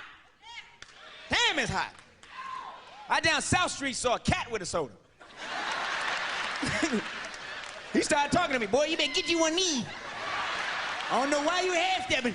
You better get with this. It's hot, man. And I've been all around the country, too, man. Hot all over. I've been down south. The cool thing about living in the South is a lot of people have trailer parks. You know, they got trailers, man. Those are bad. When you move, your ass really move. You fall short on rent, you just dry the hell out. I just feel sorry for the pets at the trailer park. Damn cat come home one night.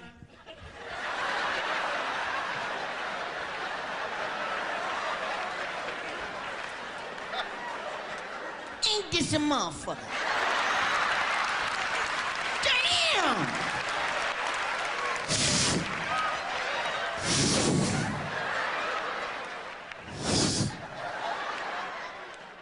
Shit, you can't afford to feed me, let me know.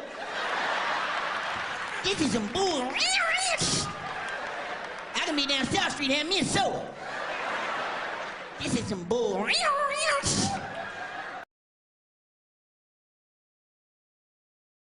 Now, people just don't realize how hard I try to look gorgeous. And listen, that bit about the socket, that's not true. I went today to the scalp clinic again. Practically live there with all the old bald men. And today they told me that the hair on the top of my head is so thin, the part is on the roof of my mouth.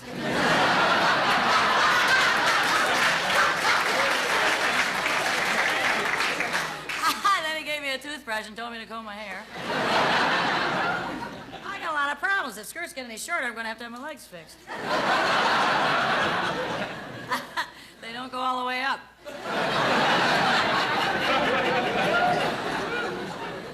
You realize, of course, that I wear these mad moo-moos to cover a lot of problems.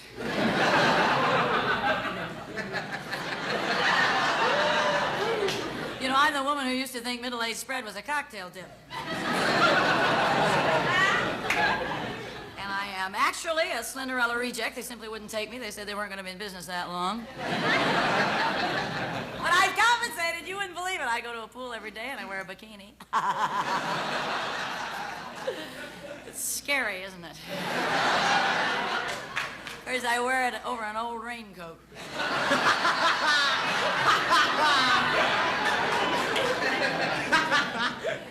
I was there today. I was doing the Australian crawl. It's a beautiful stroke. My husband comes over. He says, "You idiot. Get in the pool."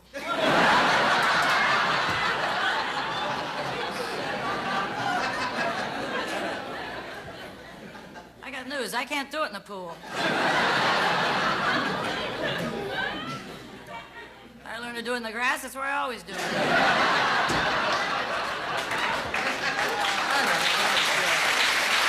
You think I'm overdressed? This is my slip. Now, I'm going to tell you the truth about what I'm wearing. I used to work as a lampshade in Las Vegas. Now, you may think my legs are funny.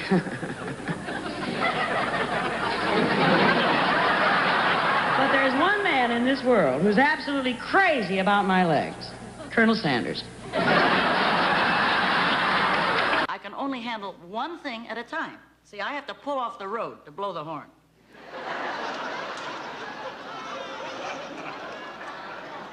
I can't chew gum and walk.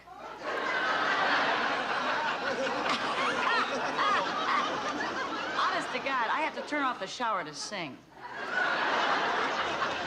And on top of that, I got rotten luck. I swear, one day I signaled a left turn. Somebody stole my watch.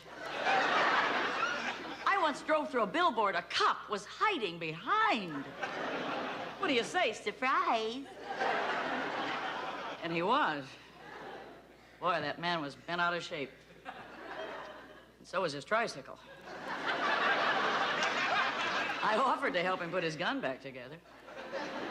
But he wouldn't let me. He said, if I do, I'm afraid I'll shoot you. What a sorehead. And I bent his badge. Had 6 points. He was a Jewish cop.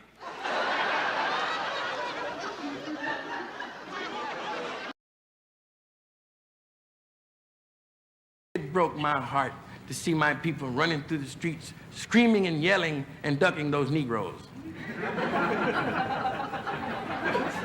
No, it's a big difference between black people and Negroes. See, Negroes are holding black people back. A Negro tried to stick me up in Baltimore. Jumped out the alley. Gonna stick me up, didn't have a gun, a pipe, or a brick. Just knew karate. Jumped out the alley, said, stick up, I got a black belt. I said, well, they're gonna need it to lower you in the ground if you mess with this one. I smoke a lot when I perform. You know, I guess some of you here quit smoking because you didn't want cancer. A friend of mine quit smoking, didn't want cancer, got killed by a tobacco truck. I hope you got my name correct. It's Red Fox, R-E-D-D-F-O-X, and I don't belong to no group. In Spanish, that's Zorro Rojo. In French, it's Renault Rouge. In Japanese, it's Akai Kitsune. In Chinese, it's Honguri. In Greek, it's Kokini Alapu. In Italian, it's Volperosa. In Jewish, it's Reuter Fox. In Apache, it's Cletu. And in Mississippi, it's Mud.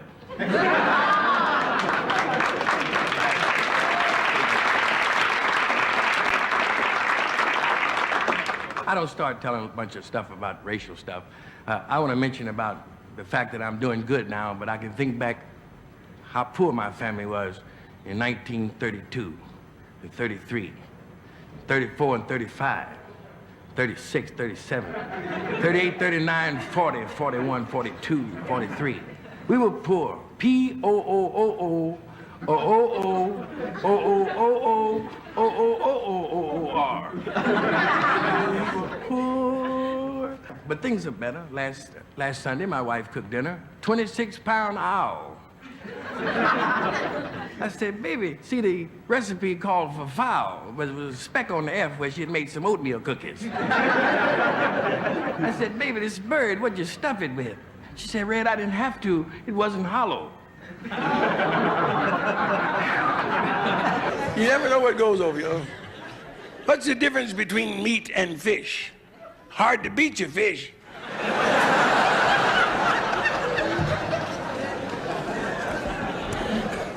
Hey, that's good. Hey, let me tell you, cigarette relaxes me, that's why I smoke. I've been smoking 42 years. If I don't have cancer now, I'd probably have some of eat cancer's ass up.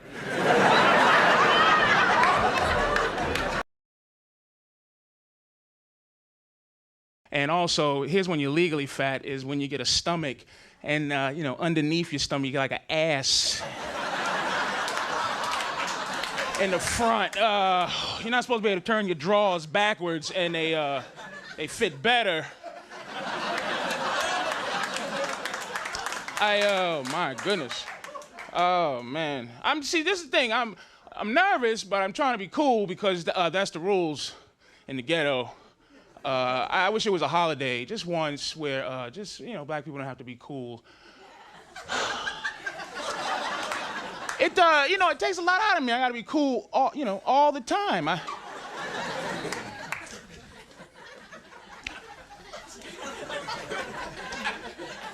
Can't smile, ever. You ever see a black man giggle? Just...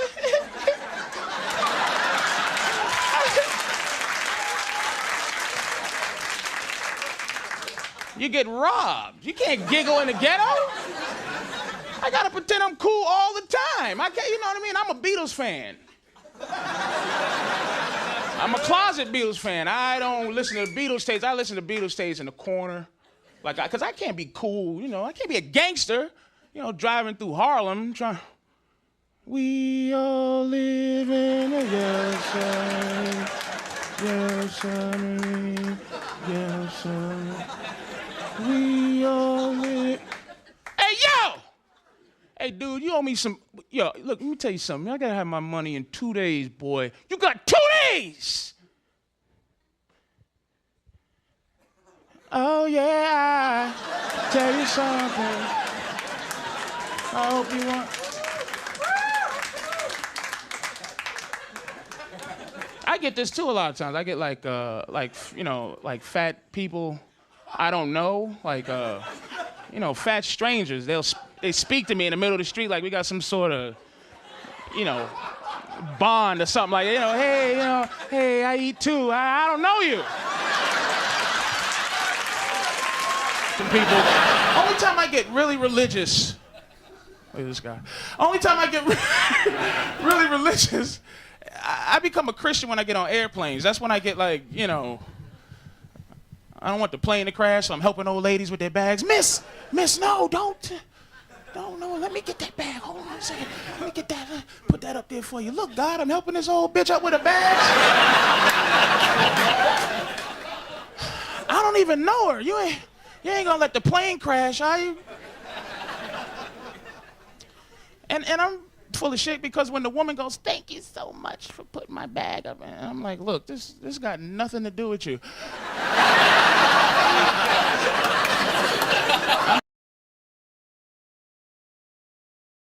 So many paintings of Jesus, right? But there's really two types of paintings of Jesus. There's Jesus as an adult or Jesus as a baby. There's no teenage Jesus. There's no acne Jesus with the beginning of a mustache. Jim, you're going to hell for that. And you sound so dumb right now. I try and schedule tours around school breaks. You know, like at Christmas one year, I did a bunch of shows in Florida. My wife and kids came down. My wife's family also came down because they didn't want us to have a good time. I'm kidding. I love my wife's family. Did that sound believable? I do love them. They're my in-laws.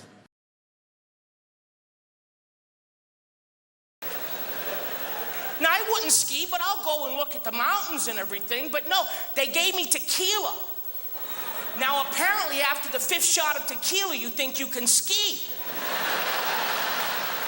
They should have a warning on the label.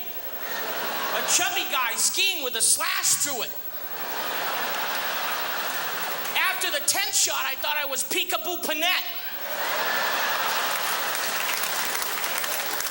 And I didn't have a ski suit. Surprise, surprise. But they bought me one. It was white. That's my color. I look like an avalanche.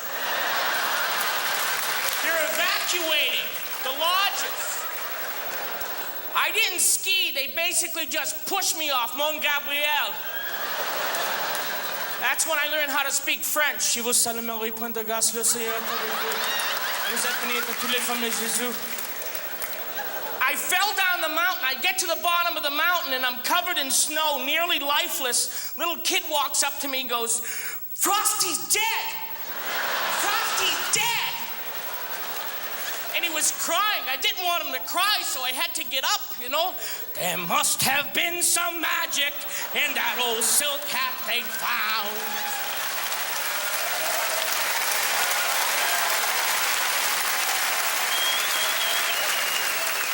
Open the ambulance doors, please. I'm gonna need Percocets and a Pez dispenser. No, skiing not for me. From now on, they ask me to go skiing, I say nay, nay. And it's no, my friends, my family, they like to do things to me to see what will happen to me. In summertime, the sports, the activities, water skiing, that's another nay, nay. The boat just pulls you. I didn't even stand on the skis. It was like snorkeling underwater really fast. I heard a shark go, what the hell was that? That's a nay, nay. I'll tell you, a big whitewater rafting. They give you a little raft. Listen, if it doesn't have a casino and a buffet, it ain't seaworthy. I ain't getting in that thing.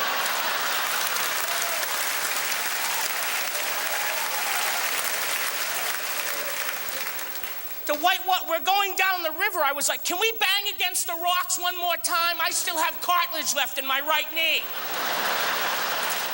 That's a nay, nay. At the beginning of the month, my family took me to a water park. Now, I like to swim. Swimming is my exercise. I frolic. But there are rides at the park. Horrible nay-nay rides. The first ride we went on was the giant slide. It's like 20 stories high. And I'm looking for the elevator. There's no elevator. How do you get up there? It's $35 to get in. You should carry my ass up there. do you get up? I'm in flip-flops and a Speedo, and I'm walking up a mountain.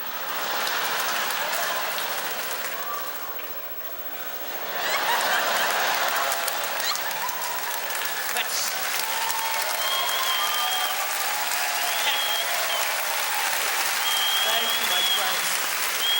Let's not visualize, just let's move on, shall we?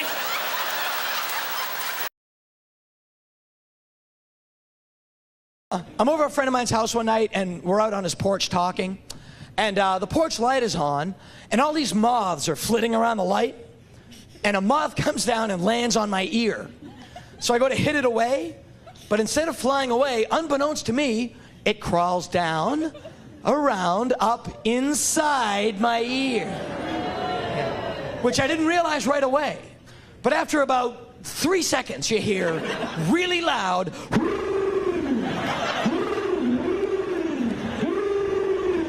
shit, fuck, what, mother, oh, shit.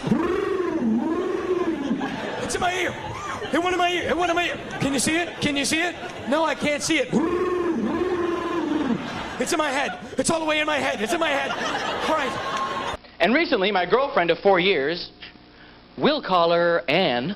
Actually, I have all my ex-girlfriends lumped together in one big girlfriend I call Mandy. You know, my, another neurotic disappointment? Yes.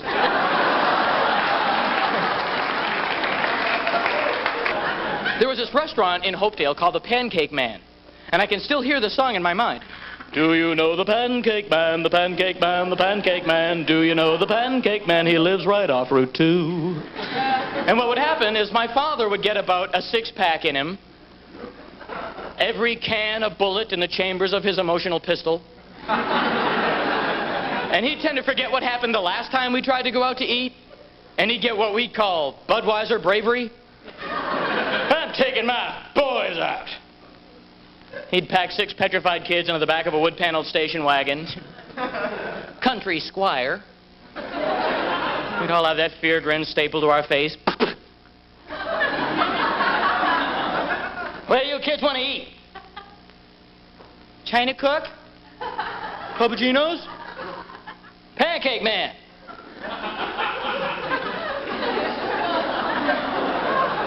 And my mother, who's Southern, she'd give us the big, all right. You kids be good for me. Be good for me. You know how he is. Be good for Mom. No. So we get to the restaurant, and it's that same family restaurant, orange and yellow tables, and pictures of John and Robert Kennedy over everything. And the thing that was amazing about it was they had the same happy music tape every time. They had some generic happy music tape they got in 1967, and every time we go in, it was the same music. Da da da da da da da da da da da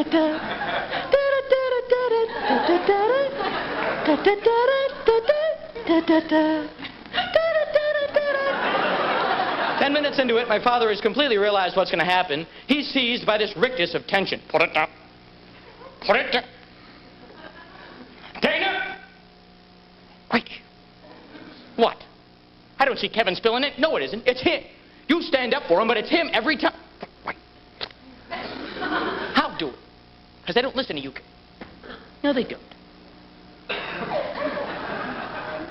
I'm telling all of you one time. Starting with you. You spill one drop out of that damn soda. Looking at me? See this fork? I am going to stick this fork right in your eyeball.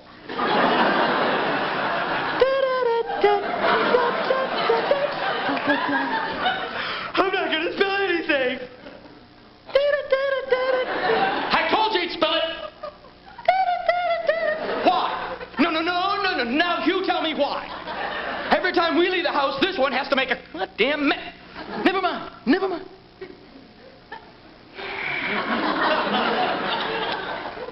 Take off your glasses.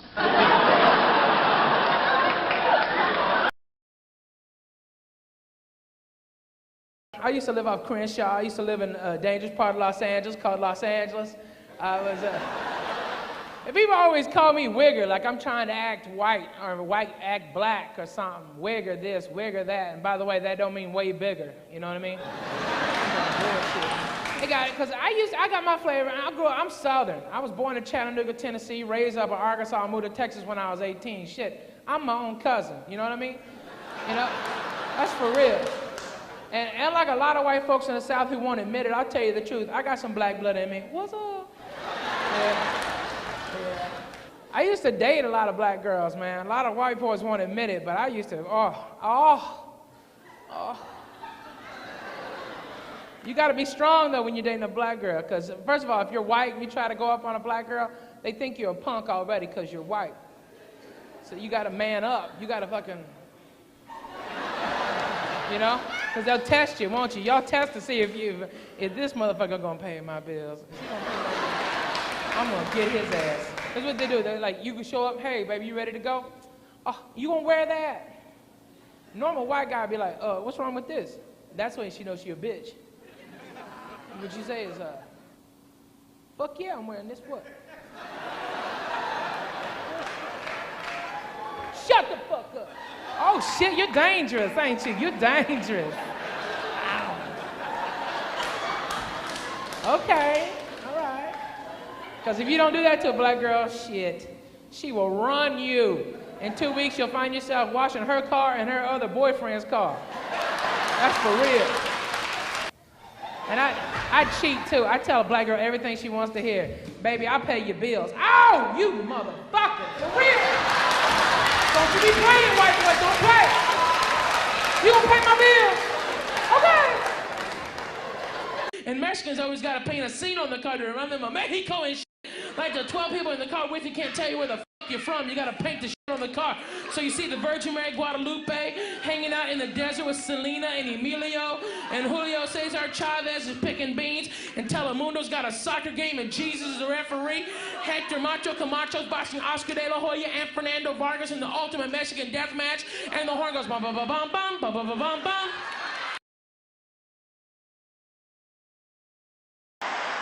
Here's something else at the church I wish y'all would stop doing.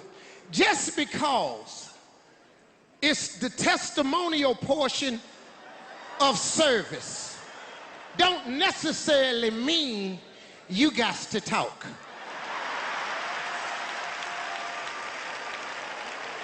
Try to wait on something meaningful or miraculous to happen in your life before you jump up to testify. I used to go to church and people just testify about the stupidest little mess. You know, God big, God do miracles. Nobody want to hear this little bitty thing that happened to you today. You know, I was at Payless Shoes the other day, and I bought a pair of shoes, and I got them shoes home, and you know, Lord, I just ain't want them shoes no more. So I took them shoes back down to the Payless, and Lord Jesus, I had my receipt. And Lord, they give me all my money back. Glory, hallelujah.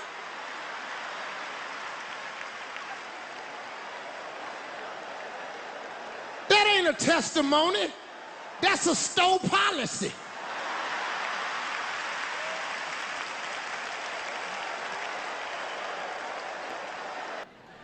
Clap if you think you'd go to heaven.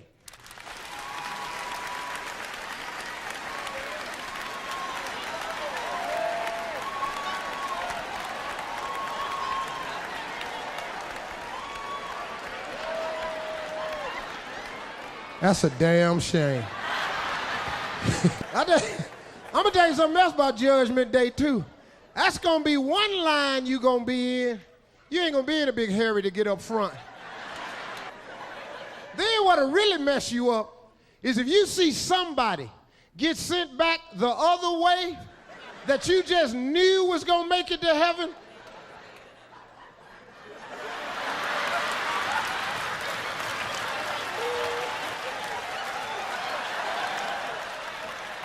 The hell going on? Who judging today? Then you step up and you hear some bad news. Go to hell. Oh, hell no!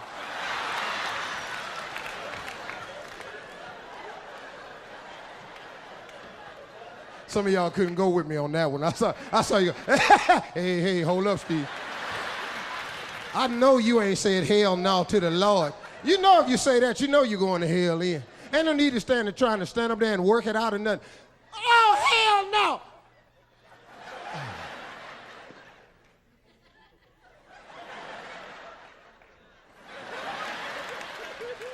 Don't worry about it. I know where it is. Don't worry about it. God, can't believe I said that to the Lord. And you know on Judgment Day, you know it's going to be one brother standing in line ain't going to be able to take no for an answer. Yeah, going to be one brother in line looking for a hookup. You know, trying to see if he knows somebody at the gate. You know, in line like ain't nothing wrong.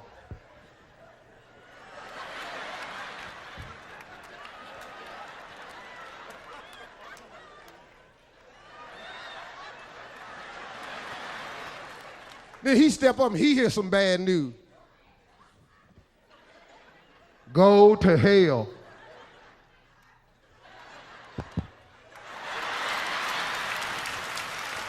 It's me, dog. Let me holler at you. Let me holler.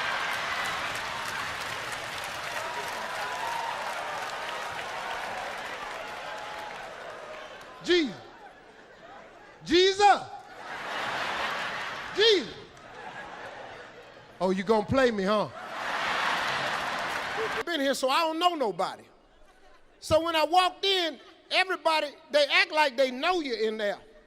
I walked in, they said, hey, how you doing? Welcome to the Waffle House. Come on in. How's everybody doing? How's your mom and them? Grab a seat, everybody. Welcome to the Waffle House.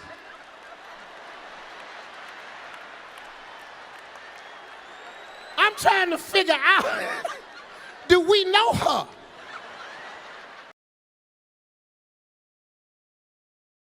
This is a strange place, though, New Orleans, because you can't tell what no motherfucker is down here. No, because you motherfuckers look white, be black. So, and then the black ones talk that funny kind of shit. You know, you talk to them and say, wait, what is it? What do you want? You come back, you like me, yeah? And the girl say, you gonna fuck me for true?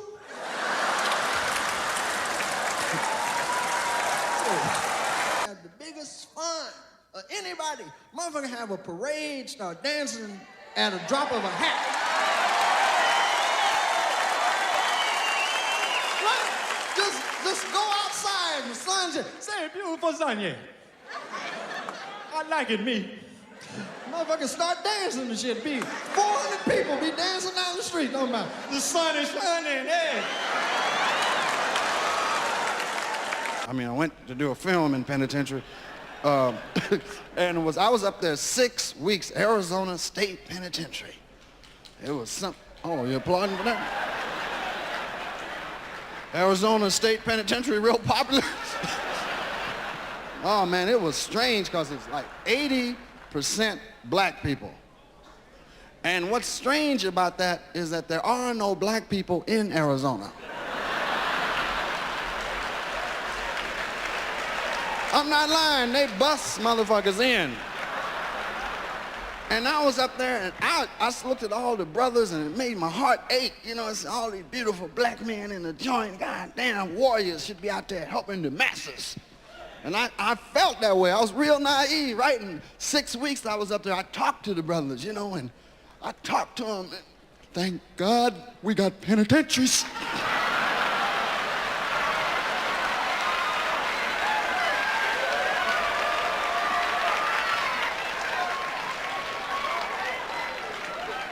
I asked them, I said, why did you kill everybody in the house? Because they was home.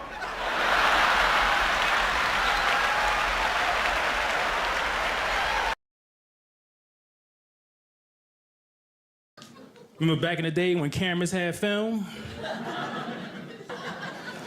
That camera was so dangerous it had a cape on it.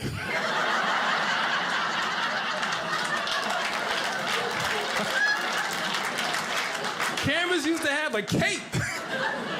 They were like, you stand over there. Let me take shelter.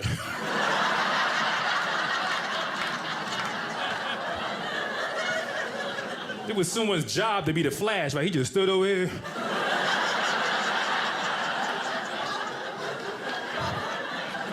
He put his life on the line for that picture, right? He was holding a stick of dynamite. I'm from Jersey myself, like he said, I'm from Patterson.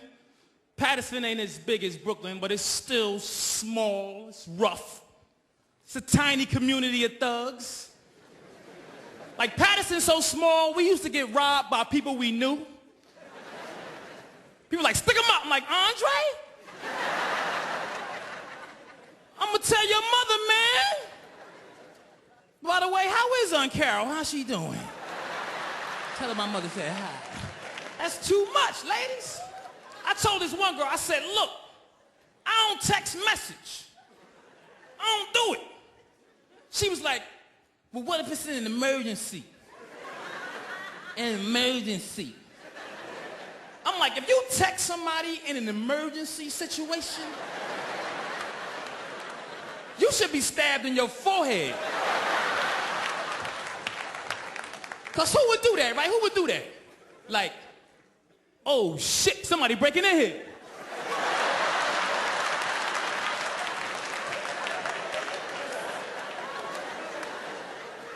Oh my God, he got a knife!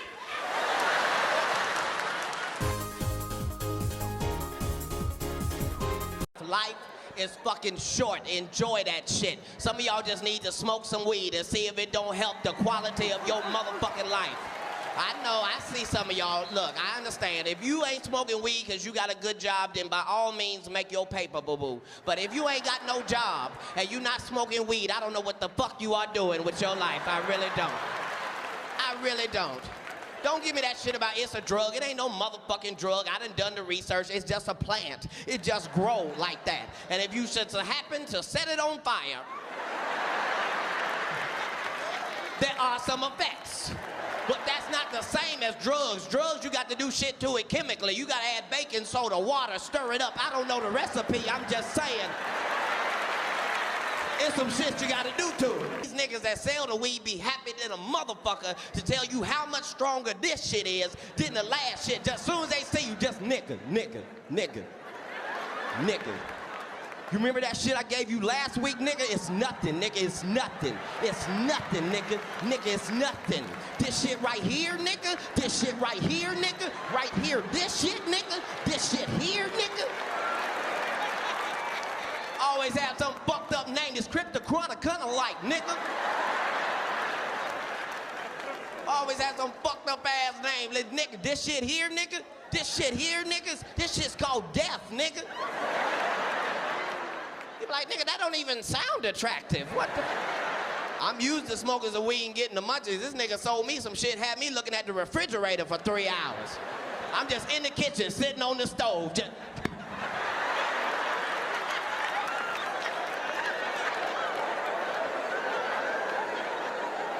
That's all I'm saying.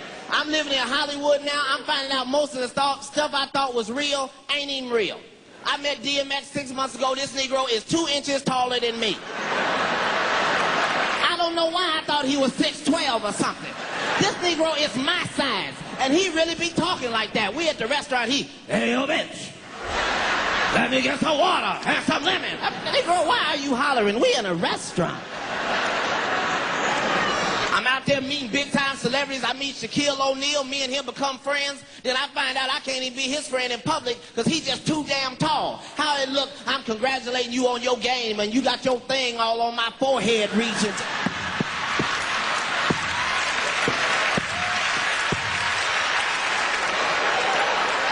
I don't even like basketball.